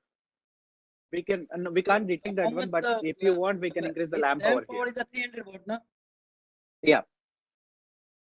So because if your xenon lamp is around 300 nanometer to 1100 nanometer, so if 300 watt is divided in the whole range of that power. So if I select the low wavelength like 300 nanometer or 350 nanometer, then the power is divided, or it will get incident power is very less in that case. Yes, exactly. So in that So case, that's your that's device will the whole detect purpose that, of doing. That's the whole no, your purpose of device, doing our EQE in the dark, right? okay. So your Yeah, device because can detect that is that range of wavelength. exactly, my device can detect from 300 to 1100 nanometer. Okay. So how So much how much the EQ will become on that case? In that case, EQE, it depends on how much you are absorbing, like how many photons you are absorbing, and it depends on your device. Suppose okay. if you have a device which you fabricate to absorb the UV visible wavelength and don't absorb the like suppose 300 to 700 nanometer, which is the visible wavelength. If you don't want to absorb that one, then you will create a device which can absorb from 300 to 550 nanometer, and it will detect the maximum EQE there. After that, the EQE is gonna be go down. So it really depends on your band gap. Okay, band gap of the material. Yep. So you so if I want to, so how you control that on off of the light?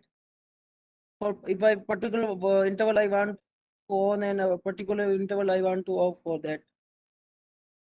So it's not like particular. You can't select two band gaps, right? Like you can't create a material having two band gaps. You can have like one range of band gap, either 300 to 700 or 700 to 1100 or 500 to 700. So you can go here and set up scan parameters. So you can select the starting wavelength and ending wavelength here. So you can scan for the particular wavelength region. So okay. So you cannot switch off and off light for particular interval time. No. Through polarizer we can do that. That you can use the That chopper basically if you okay, want. okay, sir. Chopper, okay, sir.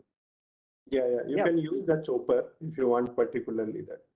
Yeah, we can select the particular wavelength. Yeah, your question is like if Auto you want to detector perform from basically. 300 to 500 and again in switch off in between 500 to 800 and turn it on back from 800 to 1100. That No, we can't do actually, here. I am working on photo detector and I want to select for a particular wavelength only and to detect, to calculate or detect that wavelength, what are the external quantum efficiency and responsivity I want to calculate in that case. Like that, Uh, if I select 300 nanometer and I will focus on that my device and that will detect or how much responsivity or external quantum efficiency will give on that case in that case. that we haven't tried, but there is a way we can select the particular wavelength here. So you can see the destination wavelength here. So we can Okay. just select 350 nanometer. And if you press OK, my chopper is gonna go there and stay at 350 nanometer. Okay. So you have to focus on whole spectrum of light on the device. No, it's only focusing now 350 nanometer. Like it's just giving 350 nanometer now. Okay. So it's not So the whole spectrum. This is only 350 nanometer of light which is focusing there. So you're not focusing whole spectrum. okay. But I don't know how you can measure this one. Like for this particular wavelength, how to measure EQE. I had never tried for particular wavelength. I normally set the range of wavelength. But I hope there is a way that we can do for a particular wavelength, because we can go to a particular wavelength with this instrument. Okay. I hope that answer your question, but yeah, that's a good thing to do. But I don't see much use for that in solar cells for me. So in your solar cell is monochromator is okay with that whatever the desired power you need it will give to you that. Yeah, exactly. Yeah. Okay. This particular device is designed for that purpose. Okay. Thank you, Okay. Raja. So you're welcome. So if we come back here, I'll save this one as reference to. Yeah, sorry if we get lost in between. First, what we did, we selected the reference one detector scan data. Then we subtracted the background. Then we are saving the data again to see if we are getting almost the same data or not. So I'm selecting the reference 2 and 173. So if we can select reference 1 and reference 2, so this is reference 1 and reference 2, those both are almost aligning. See, you can't see, like if you can see, there are two colors here, but you can see only one color. So that both the things are aligning. That means your lamp is powered up and charged up to perform your EQE. So that's how you are gonna set up your EQE instruments with reference 1 and reference 2. So now what we will do, we'll do the EQE scanning for our solar cell. So for that one, we need to go to the reference file, load, and I'm gonna give the reference to here, and I will clear the background. Clear. And I'll go to the detector calibration, load. So there is a, like for every instrument, when the manufacturer gives you, they will give you the detector data. So this is the detector calibrated data. So I'm gonna load the detector calibrated data. Then we need to change some of the connections here to perform our QE scan. Eugene, you're done with your charging. I think you can just turn on speaker.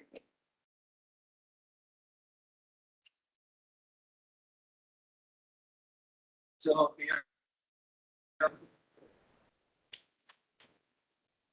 now, since we are done with this instrument, like the detector, we turn on, take out the connections from the detector.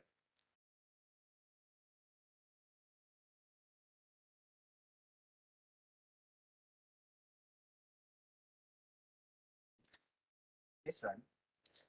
So this is the instrumentation you are going. So this is the input to the instrument, which comes from my solar cell, and the output goes to the instrument over here,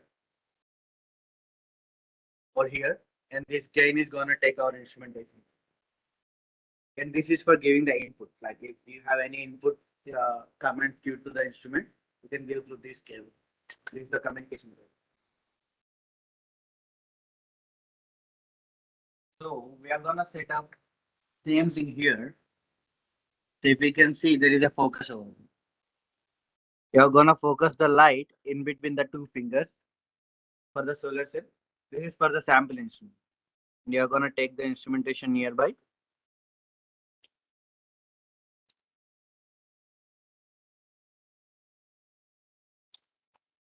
You connect positive and negative leads here. So positive is connected to here, this one, and negatives are connected to this one. Okay. So this is a typical connection for your solar cell. Again, and like this particular solar cell is already calibrated, and we are just going to measure like whether it's going proper QE. We're expecting a QE around 100%. So first we will perform the wavelength scan and see how this instrument is giving the wavelength compared to our instrument, our reference. So our all the sensitivity parameters are set up. We turn off the light again.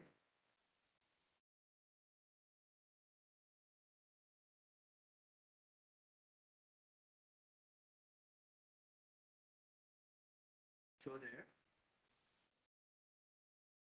Now I'll go to scan, perform wavelength.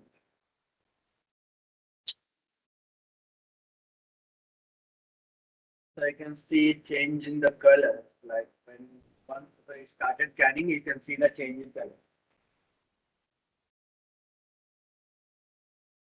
Now you can't see anything because the voltage range is very low.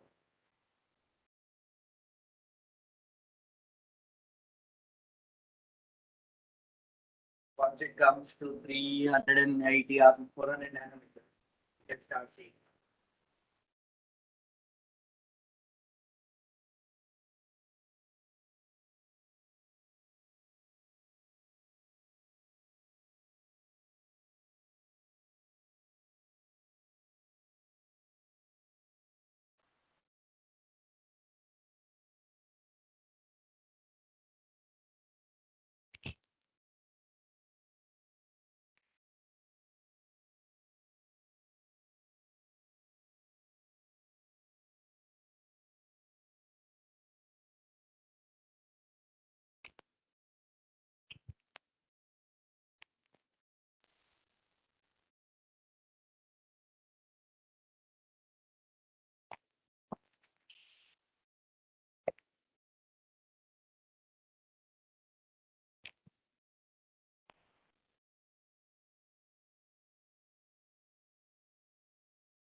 So once you finish the scanning of your sample cell, so this is how typically it's gonna look like.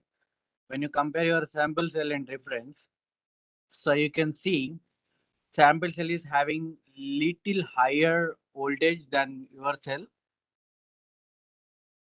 So this is your reference. The white line you are seeing is the reference cell, and the green line you are seeing is from my sample.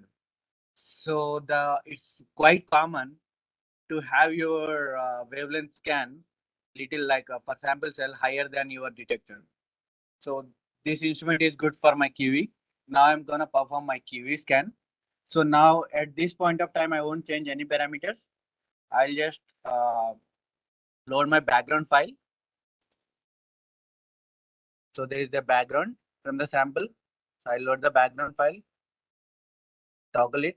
I'll see if the reference file is loaded, load reference tree, and I'll see if the detector calibration file is loaded. I'll go to the desktop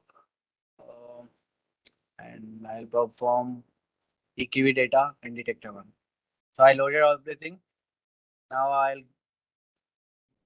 from here detector background and reference background. Go to the scan 555 nanometer. Okay, and scan, perform QE scan.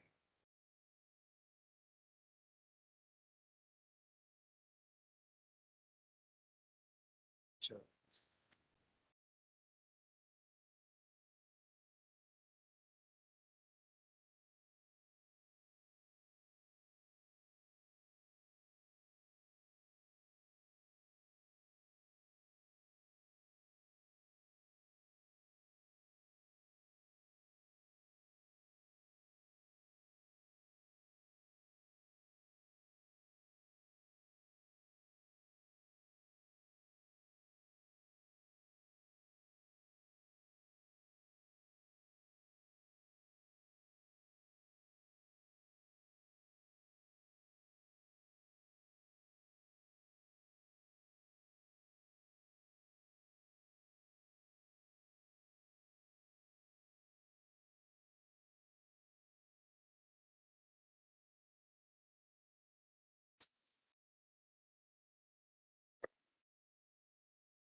So once your EQE of silicon sample is finished, so it's gonna show your QE percentage. Normally you'll expect this QE percentage of this sample around 100% because this one is precisely fabricated for calibration data.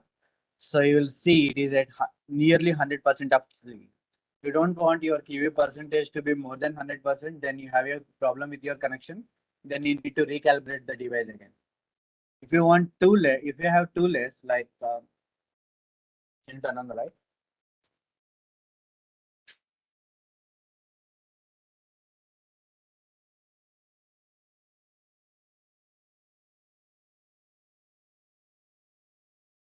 So if it's not near 100%, if it's not following this path, then you're for sure like your connections are wrong. You need to do the connections again like properly. and see like how you're gonna get the desired result. So this is how you perform QE for your typical solar cell.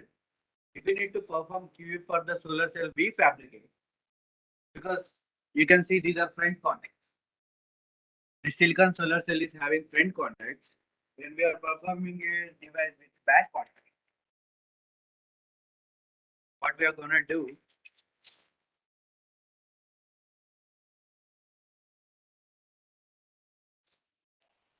back to our basics.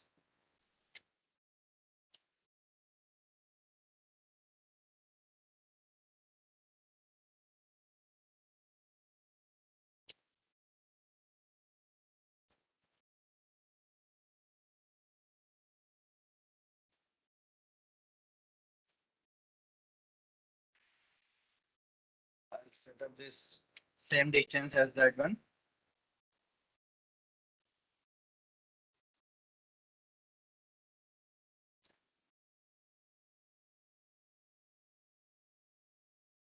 This you can customize or you can purchase. Like it's not that of a deal for customizing this.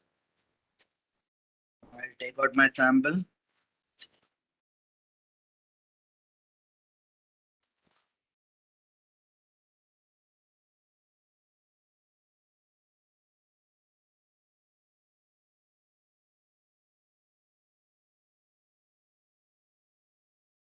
So I'll see to focus on that sample area. So if you want to perform wavelength for particular finger, you want to put that finger in the line of light. Suppose if I want to perform for the third finger, then I will put the third finger in the line of the light.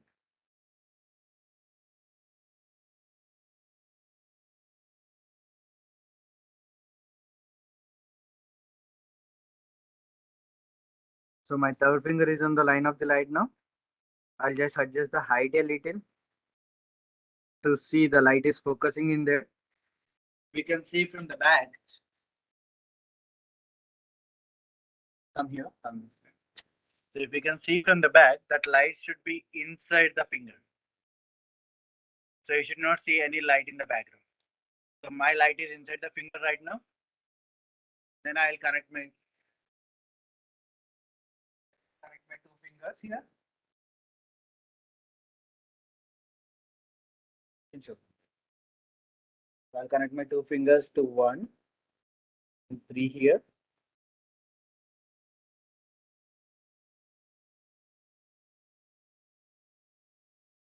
Adjust the line of the light. Then I'm ready to perform my QE scan data for this.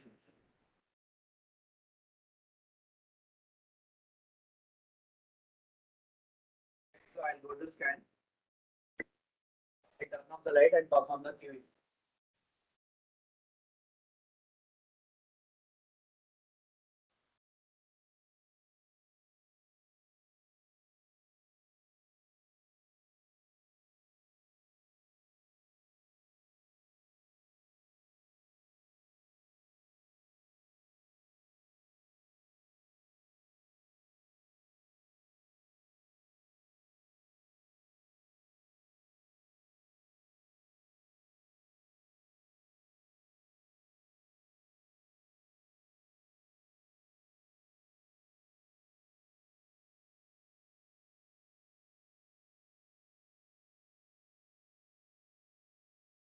So you can see it started from 300 nanometer and my QE percentage is 55. So I have a scope of increment of my QE of 45%. Normally you want your QE to be at 100%, but my QE is only 55%. That means like 45% of the photons I'm receiving, I'm not converting into the charge carriers.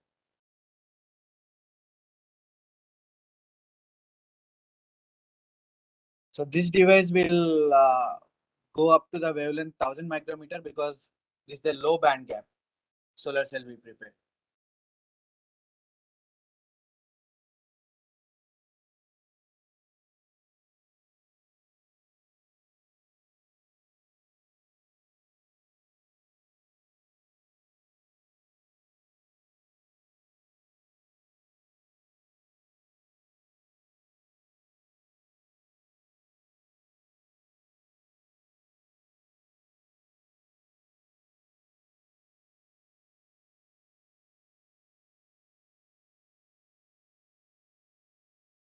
So I'll show you, like I have a scan data which we perform for MAPBI3 solar cell, and this is the low band gap solar cell. You can see the difference between the two samples, like till which wavelength it is absorbing the photons.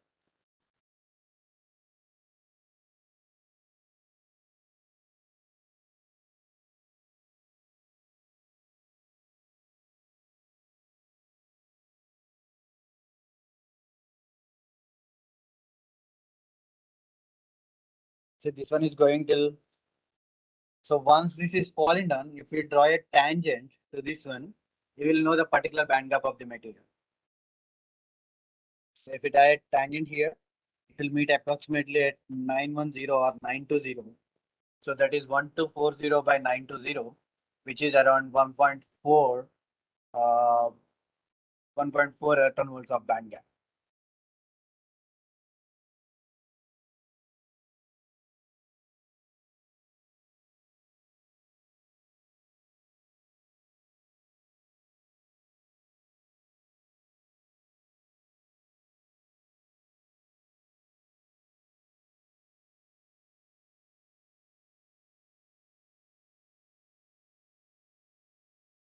So this is for the one I scanned, and I'll load one more data which is for MAPBI3.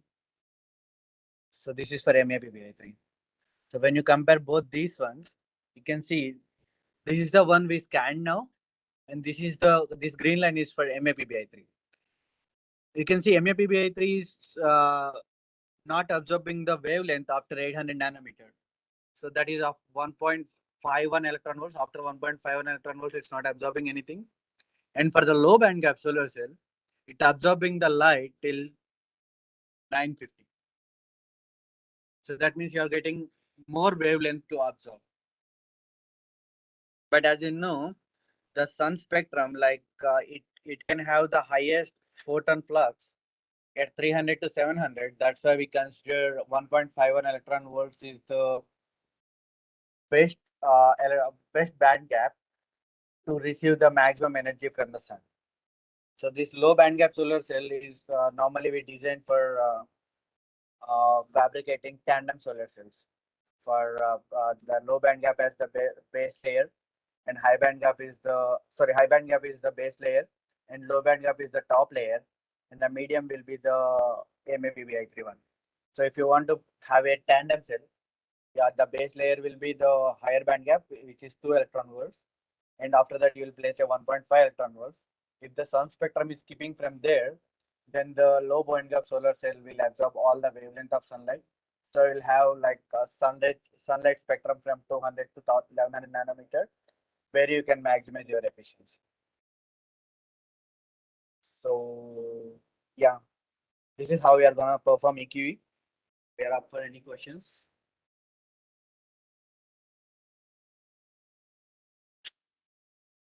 Yes, participants, if you guys have any questions.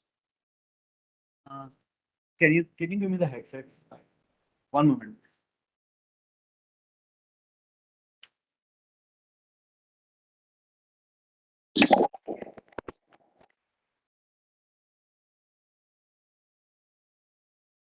Hello. Yes, Raja, we can hear Yeah. you, but we don't have any questions.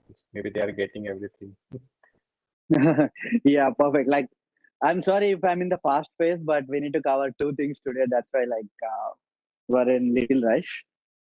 No, it's So, okay. yeah. Yeah, this is basically how we perform EQE, and analysis of data is up to us. Like, what we exactly want from our EQE. Are you looking for JSC? Then there is a equation for EQE, like photon flux into the EQE percentage multiplied by wavelength divided by 1240. Then you will get your JSC. And if you are looking for particular material properties, then you can find the properties of the material from your EQE, like the range of EQE of your wavelength, like how it's absorbing, how the interlayer problem is, whether you are having any shunts in the solar cell. If you are having any shunts, it's not gonna absorb it. It's just gonna transmit the light. So, like, it all depends how we want to analyze our data. So if we don't have any questions, I'm gonna wrap it up here. and Yuchen will take it over for AFM. Thank you, Radha. You're welcome. Thank you. Yuchen, you can take it over.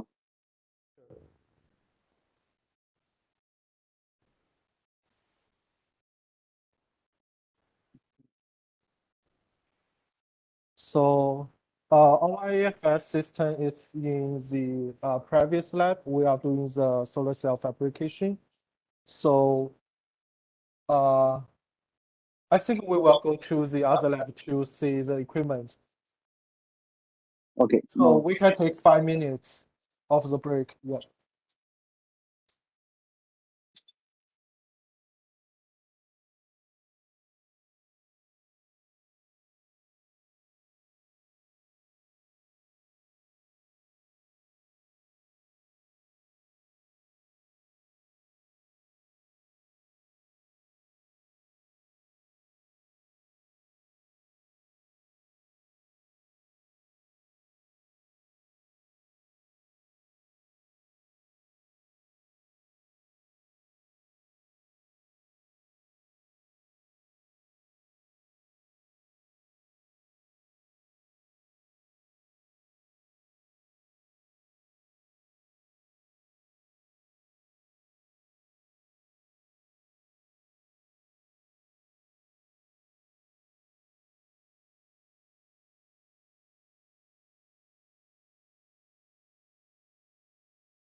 I mean, yeah.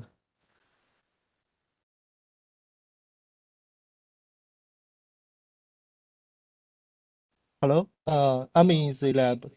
Can I have the access to the share screen? Yes, yes, I have already given the access to you, Eugene. Uh,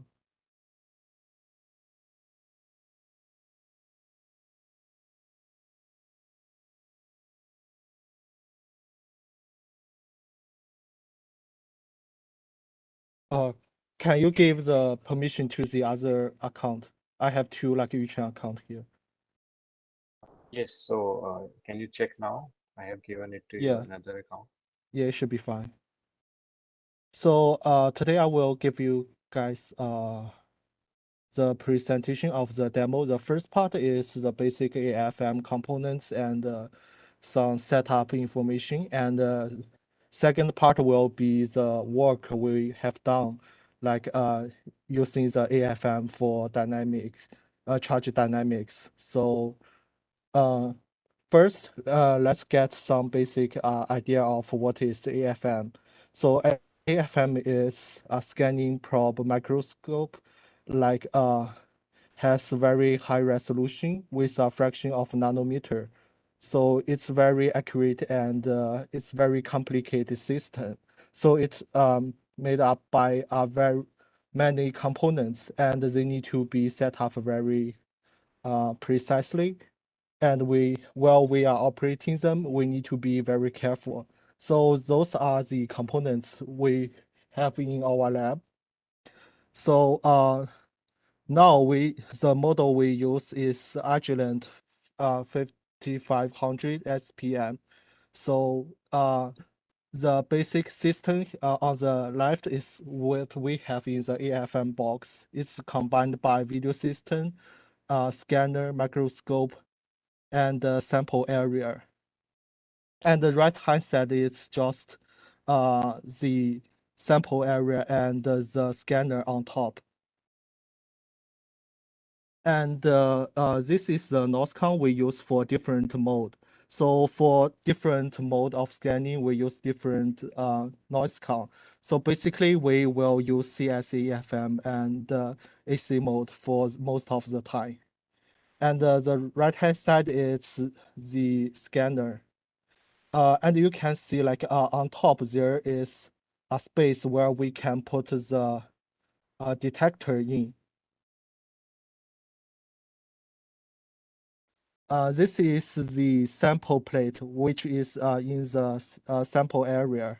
So basically, we will mount the sample onto the sample plate for each measurement, and there is XY adjuster like on top, so we can adjust the place of the cantilever like later for and the sample plate. So this is a video system and the illuminator. And here we also have a HEB, which is a head electronics box, and the HEB back panel where we put the labels from the video system and from the head box, a breakout box, and the controller labels together. So this is a controller. So right now, actually, our controller has some issues, so we ship it to the Eugene, manufacturer company. Yeah, can you sorry hear to me? interrupt. Yes, yes, Eugene, we can hear you. But can you please turn on the presentation mode? Yeah. Okay, I Yeah, forgot to do so. it's at the Sorry. bottom right. Yes, yes. Yeah. Thank you. Yeah, now it's fine. Yeah, so this is the controller. We usually put it on top, and there's some electronic spots inside to control the XYZ position of the movement of the cantilever and the sample plate. So basically, we can't show this here since we make it ship to the company to repair. And the software we use is PicoView, so I can show from here in the lab. So basically, these are all the components we use. So now I will show the equipment in the lab. So I stop the share screen. Okay.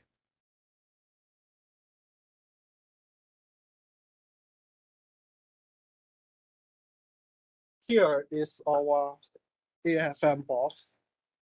So here is the video system we have, and you can see there is no scanner here, since we ship out the scanner together with our controller and the breakout box. And here is this system illuminator, and here is what we where we originally put our controller, and there are some labels connected to all the systems and to the computer. So here is the software we use for our scanning, the PicoView.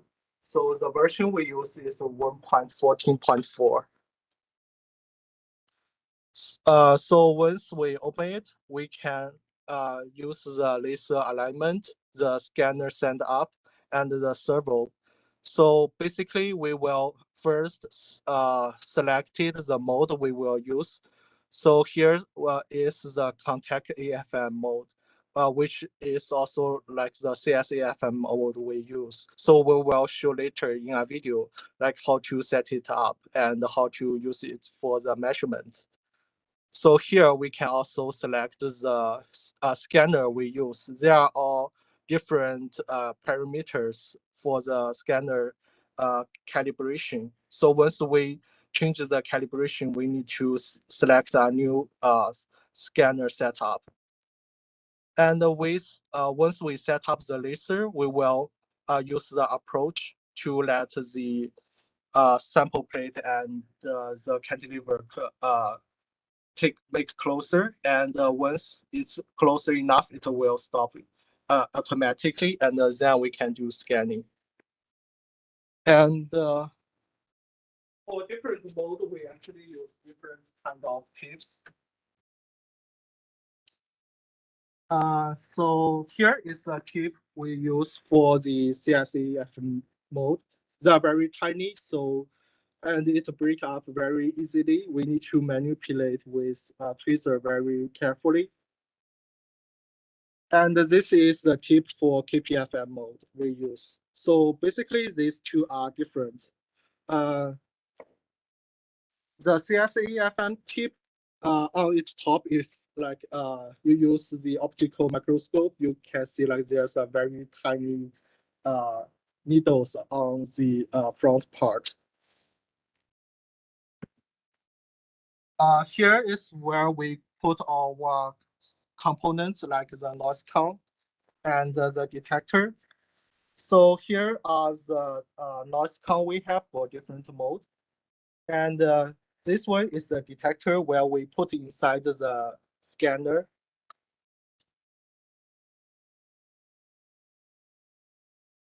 Okay, so now let's see some operation videos to see how the AFM system will set up and how to do the measurement from the software.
Eugene, we cannot listen to whatever What you speaker can't is hear?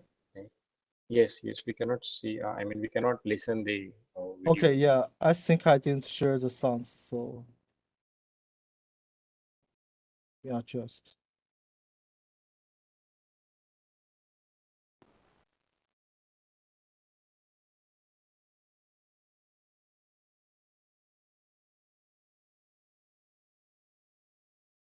How to share sounds? No, you and me. Okay.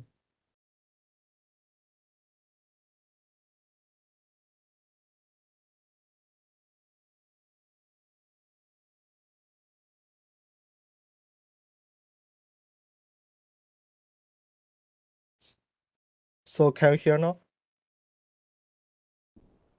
No. No?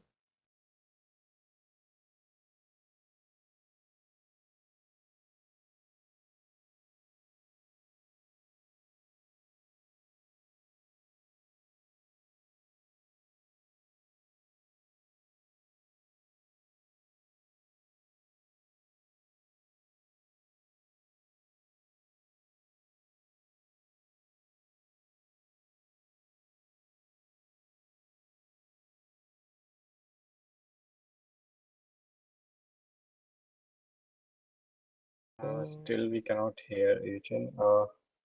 Okay, I mean, yeah. I can hear. Or we can do one thing. I mean, you can explain the things, whatever he is saying. Yeah, sure. You can pause for a video, pause video for a while, and then you can explain whatever he was explaining to us. Okay. So this video shows exactly like how you set up the system, like from different components. So basically, we will use different tools to set up the components. This is LED light, this is anode key. So first we will put up the microscope.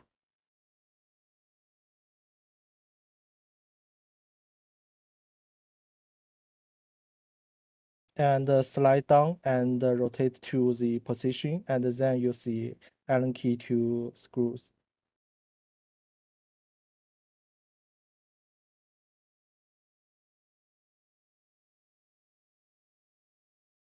Since we need to adjust and rotate like in later measurement, so we will not make it too tight.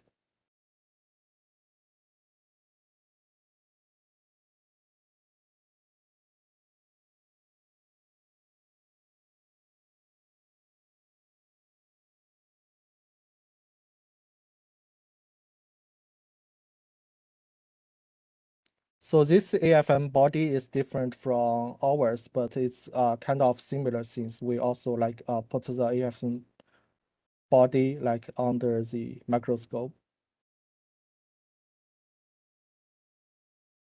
And once we settle the AFM body, we put the scanner, and on top is a noise con. And on top of the noise con is a tip we put on the noise con. And we put it reversely and insert it into the body. So it's basically it's basically what we need to do for every measurement.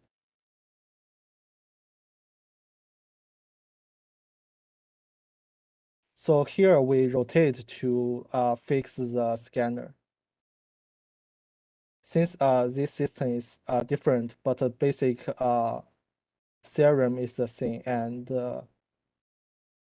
once the microscope is set up, like we only need to rotate it up or like lay it down every time. We do not need to rotate or adjust further.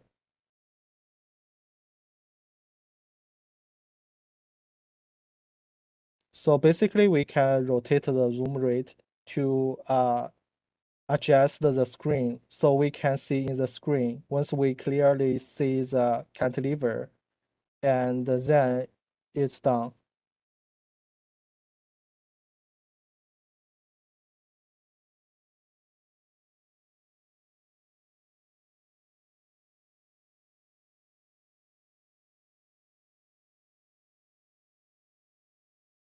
So we can also rotate the microscope itself to move the position of the of what we can see in the area.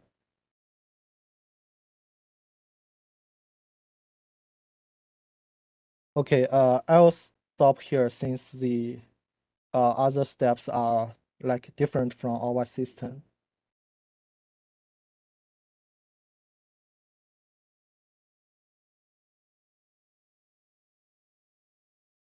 So next is how we mount the sample to the sample plate.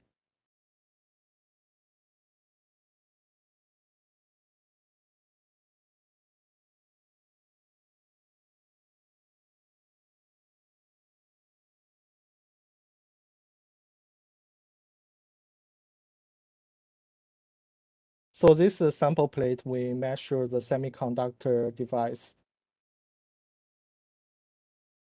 So basically, it's just a magnet board, and we need to mount the sample. So most of them are solar cells, and we use a tweezer to mount it.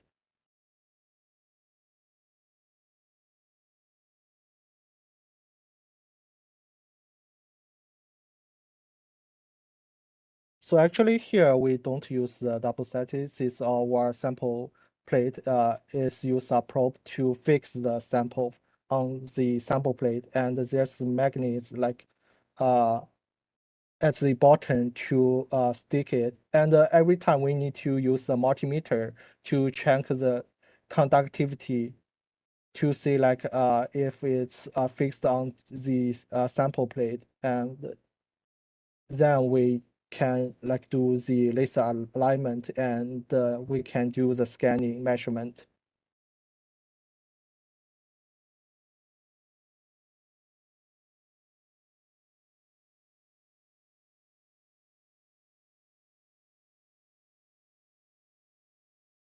So in our system, we also have 3 location pins like at the same place. So when we mount the sample plate, we need to be very careful to make sure it's horizontal and it's fixed to the system.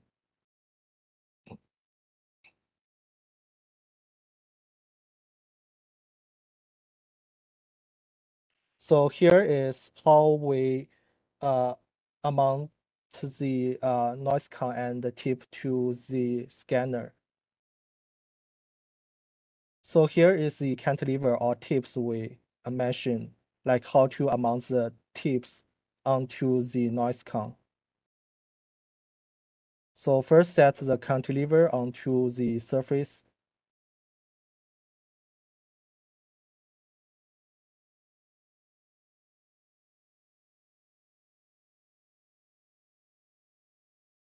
So here is a spring on the noise count. So every time we need to push it back, and then we can insert the cantilever. Then we release the spring, and it will press the cantilever into the place where it should be.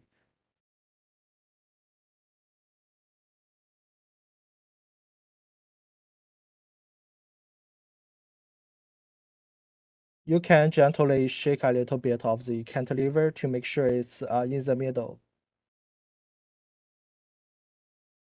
Then we can pick up the scanner and reverse it, insert it into the AFM body. So there are 3 cables on the 2 cables on the scanner, and another 1 cable from the detector. And the detector should be insert into the scanner as well.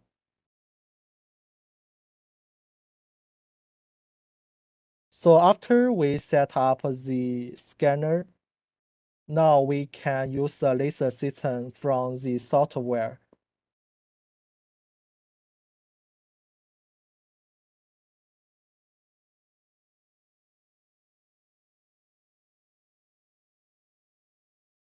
So here he turns on the LED light. So for our system, we have the automatic switch to like turn the light on and turn it off.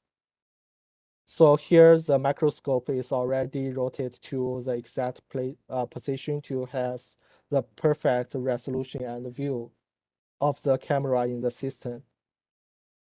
So you can see that laser is in the screen. So there's like two coordinates, like from X direction and Y direction, we can move the laser's location. Make sure it moves to the end of the cantilever.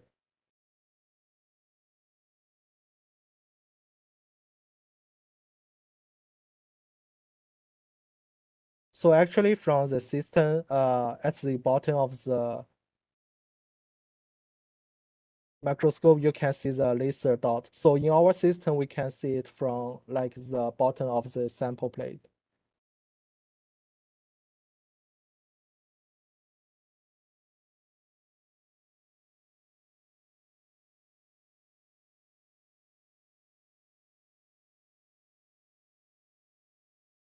So now he is adjusting the laser spot on the laser assignment interface. So that is the top interface. So there's like a XY plane and there's a yellow dot line. And once the red circle is turns into solid, we like have the high sum, and then we adjust the red circle, try to move it into the center of the image. So we can also see the deflection drops. So make sure it's in the middle of the red dotted line and y-axis. So that's then we can do the approaching and the measurement. So here we show one measurement in contact mode.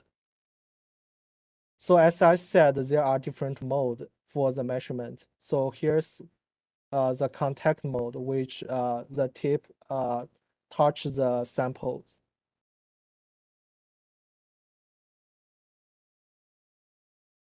So here he choose the mode of contact. So this is what I showed before.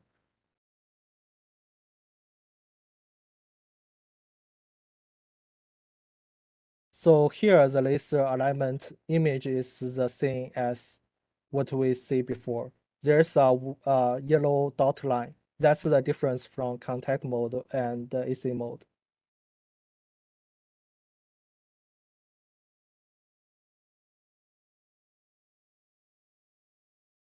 So here in the servo interface, we can set the set point value.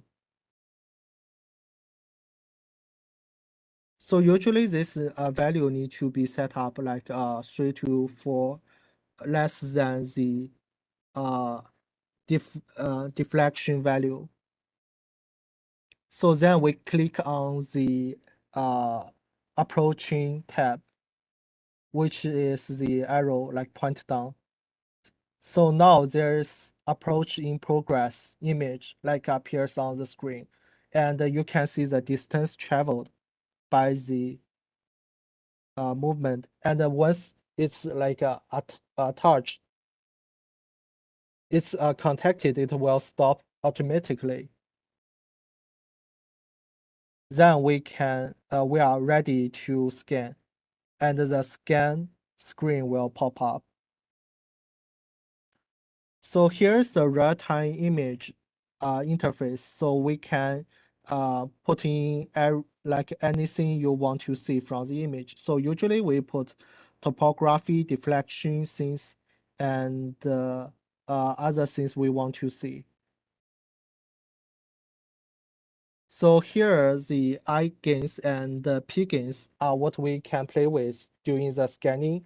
So usually we don't change the P gains, we change the I gains a little bit. So usually we set it automatically to 10 and 10. And in the scan interface, we can change the scan size. So the scan size is always like in a square.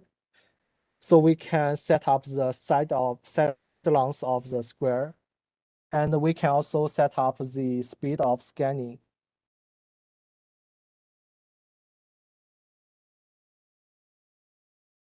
And you can also move that square into different places. That means you just scan the different places of the sample. And the pixel number here is related to the resolution. And you can either start scanning from the bottom or start from the top. So here's the speed you want to set up for the scanning. You can make it scan very quickly, but it may affect the resolution. So if you want to be accurate, you may want it to scan very slowly. Usually we set it up to 0.1 or 0.2 to get best quality of the scan. So once the scanning is running, you can save the image like into the folder where you want to save it. So basically, if it's do round, that means one scan down and one scanning up, it will automatically save to the defaulted place.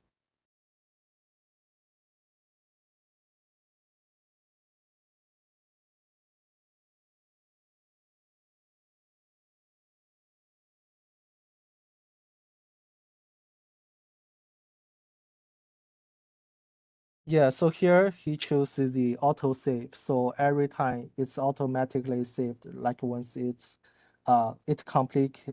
completes one run. So actually, you can also adjust the auto setup to make it the best quality of the resolution. So I think he did this in the next video. So here is the CSAFM mode we use for our experiments. So it's one of the contact mode, and it has an ultra sharp cantilever. So basically, it apply voltage bias between the conducting cantilever and the sample, and that's how it can get the image. So here is another mode we will use very often. So this is AC mode, and by AC mode, we use KPFM mode most often. So here we switch the mode from content mode to ACFM. So you can see when it's set up to ACFM, the laser alignment is different. There is no more the yellow dot line. There's only green line left. And the alignment should adjust the right circle to the center of the origin.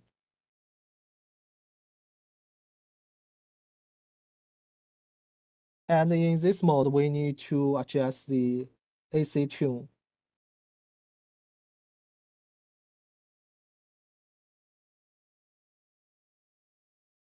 And here, the numbers are related to the cantilever we use. So usually it's automatically set up and we don't change it very often for every measurement. And for every measurement, we can just auto tune and to see if the curve fits.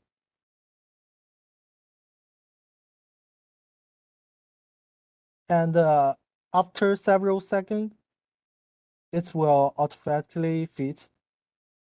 So we are looking at the drive percentage below in the intersurface. As long as the drive percentage is less than 1, it should be good to measure. If it's not less than 1, we will adjust the cantilever or we adjust the laser assignment, and then we do the auto tune again to make sure the curves are similar to what he showed in this example. And then the procedure is saying you approach do the approach in progress and wait to it completed automatically, and then we can do the scan. So when the tips approach to some position, we are good to do the scanning. So here we can also play with the eigenvalue. And then we can also change the scan size and X or Y offset position. So those X, Y offset position only changes the square of the scanning area, like on that top image. And here we can also change the speed of scanning, and we can do the scanning from the top or from the bottom.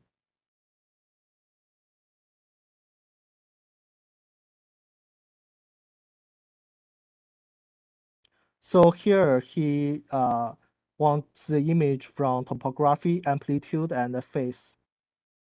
So this A button, so once you press that tab, it will automatically set up to the best quality of the resolution.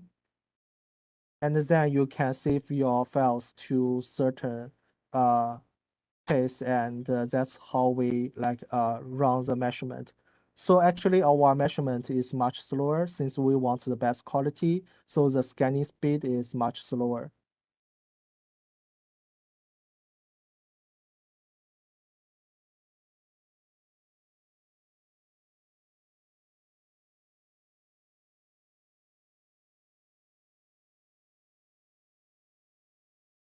So here, if you increase the eigen, the image will be sharper, but if it's too high, the image will have some noise. So during our measurement, we sometimes get some noise as well. So once it has some noise, you can see on the image there's some blurred lines or like some random dots.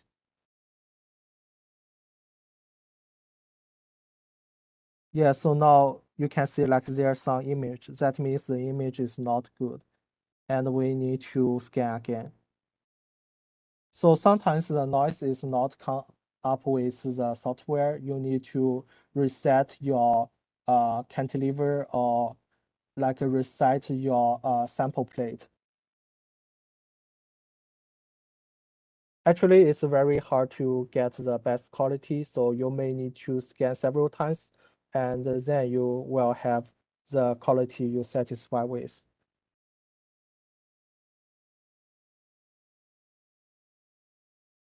So here is the KPFM mode we talk about, we often use. So it's basically use the raster scanning, which is use the lines instead of to represent the image, and it's non-contacting mode, different as the CSAEFM mode we used before. So those two modes are what we only use for our AFM experiments. So here I will show some works my colleagues and Professor Chow did before. So basically what we did is we use the AFM capabilities to do the nanoscale mapping for charge carrier dynamics in semiconductor and the devices.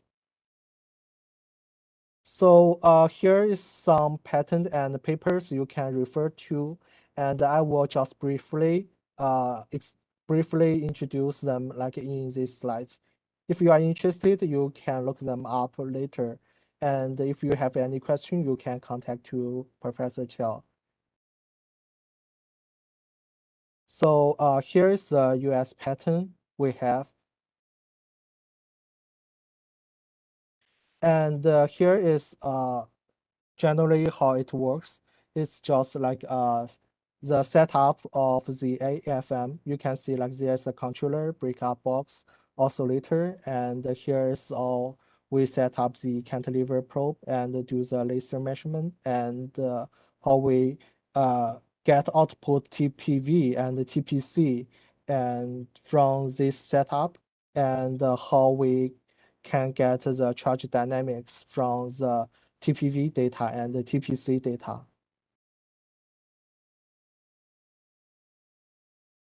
So here is how it's set up in the equivalent circuit for the TPV and the TPC. So basically, changes the R naught here. R naught value, it changed from 1 million to 50 ohms. So once it's set up to 1 million, it's equivalent to the open circuit here. So then it will record the TPV value, and in in that case, we will obtain the charge carrier recombination lifetime, which we represent as tau r. And then if we change the R naught from 1 million to 50, it will record the TPC, since it's the short circuit in this setup. So basically, we will just measure in different setup, and this time we obtain the charge transport time, which is tau t. So apparently, here we want a higher recombination lifetime and a lower charge transfer time. That's better for the solar cell performance. And here is like what we get the data from TPV and TPC. So basically, they are equivalent to these two fitting curves. So here t is just the time, which is on the x-axis, and the vertical is v and I. So these two TPV and TPC are both exponential decaying fittings. So what we will get is two columns of data. One is TPV and the other is TPC. They are both in exponentially decaying. So basically, we do the fitting in the Origin Pro. And recently, we want to transfer it to MATLAB, since like it's more efficient.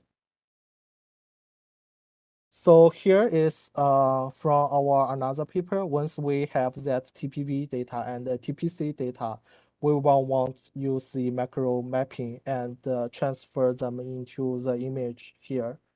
So the top two are what we first deal the data within the MATLAB, then we also manipulate in the AFM image processing software. So I may show you guys later. And then we get those two nanoscale mapping image. And at the bottom, those two images are getting from the Origin Pro. These are the pie chart. So basically how the time distribution by percentage. So this microseconds units are both represents the transport time and the recombination time. And here the white dotted line is the green boundary we will have.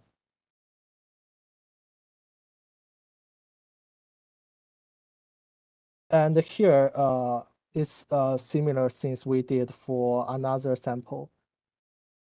So basically for a different sample, what we did is similar, and the image will be different a little bit. And the pie chart, we can adjust the range, what we want for the range, so it will be different once you set it up differently. And here is another parameters we want to use. So it's called the diffusion loss. So actually the diffusion loss can get in from the combination time and the transport time we have before. And here L value stands for the thickness of the perovskite layer. So usually we have that from 100 to several hundred nanometers. It depends on the device we want to measure, and we will know it before the our nanoscale mapping, and we put this value into the equation to get the dn, and we use the dn into the second equation to get the diffusion length. So as long as we know the transport time and the recombination time, we can automatically get the LD, which is diffusion length we want. And we do the same thing for the diffusion length for the Navier scale mapping and the pie chart. So those three characters are what we want from our research work. And here is another measurement for the other semiconductor device. And you can see here is what we get from our nanoscale mapping. And on the image, you can see the green boundary is very obvious. It's a different region from the other part of the image. And here's like the green boundary regions we specifically did for the nanoscale mapping. So yeah, and that is basically what our recent work is using AFM system. And basically what we did is charge carrier dynamics, which is recombination time, transport time, and diffusion length. So here we want to measure different things like from different perovskites or other semiconductor devices like we want to measure. So here are the patents and the related papers you can look up to for details. So thank you for listening. So I think at last I will show you guys the maybe the software we use for the AFM image processing, since it's about the time. So I will stop here and I'll record. Yeah, I mean.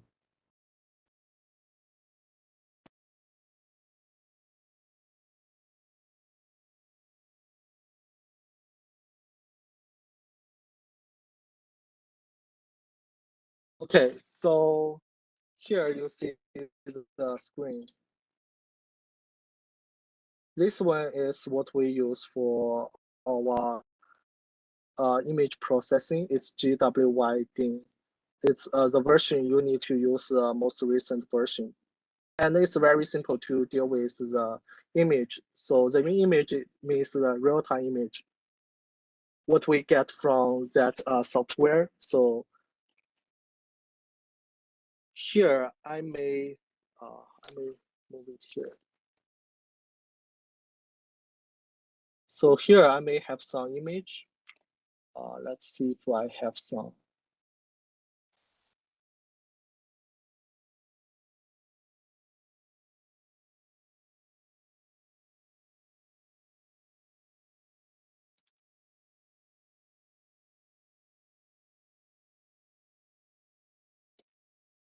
Okay, so we can like open the image from what we get from the software.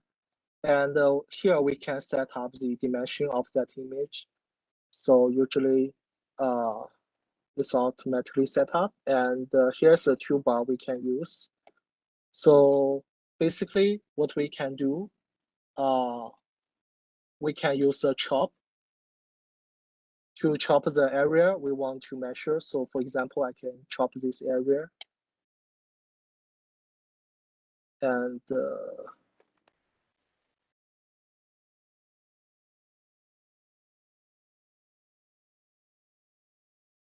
then we use apply, then it's the area we want to use. And here we can also choose what we want to use as the color goes. So we usually use the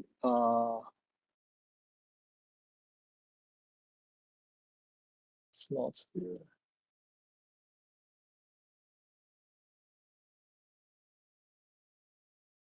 So there are several different settings we may use. So we can use code here. So you can see like it more clearly. So you can see there are some scars and maybe some noise. So we can deal with that. So there is a capped, you can like use different methods to reduce the noise. So you can see there are different methods to reduce the noise.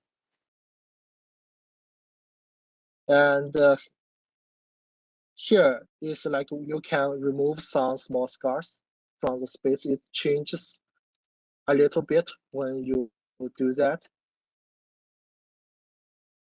And you can also play with other tools. So like here you can change colors. So it's basically you change from certain range of the image, and then you can see like the image sets up differently.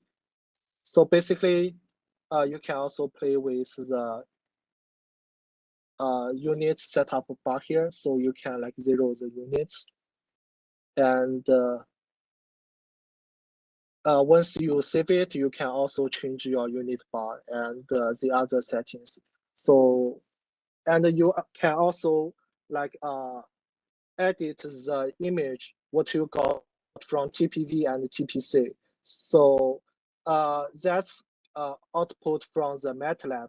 So those, what you see from the nanoscale mapping from the paper image is you can process those images in this software as well. So that's basically what we did in our work. So thank you for listening. That's our presentation for today. So if you have any question related to the recent work, you can look in detail to the paper or ask Dr. Chow. So Thank you, Yuchen. what else questions? Like if you guys want to. Yeah, participants, if anybody wants to ask question, please raise your hand. If you have any doubt in the demonstration, which they had explained.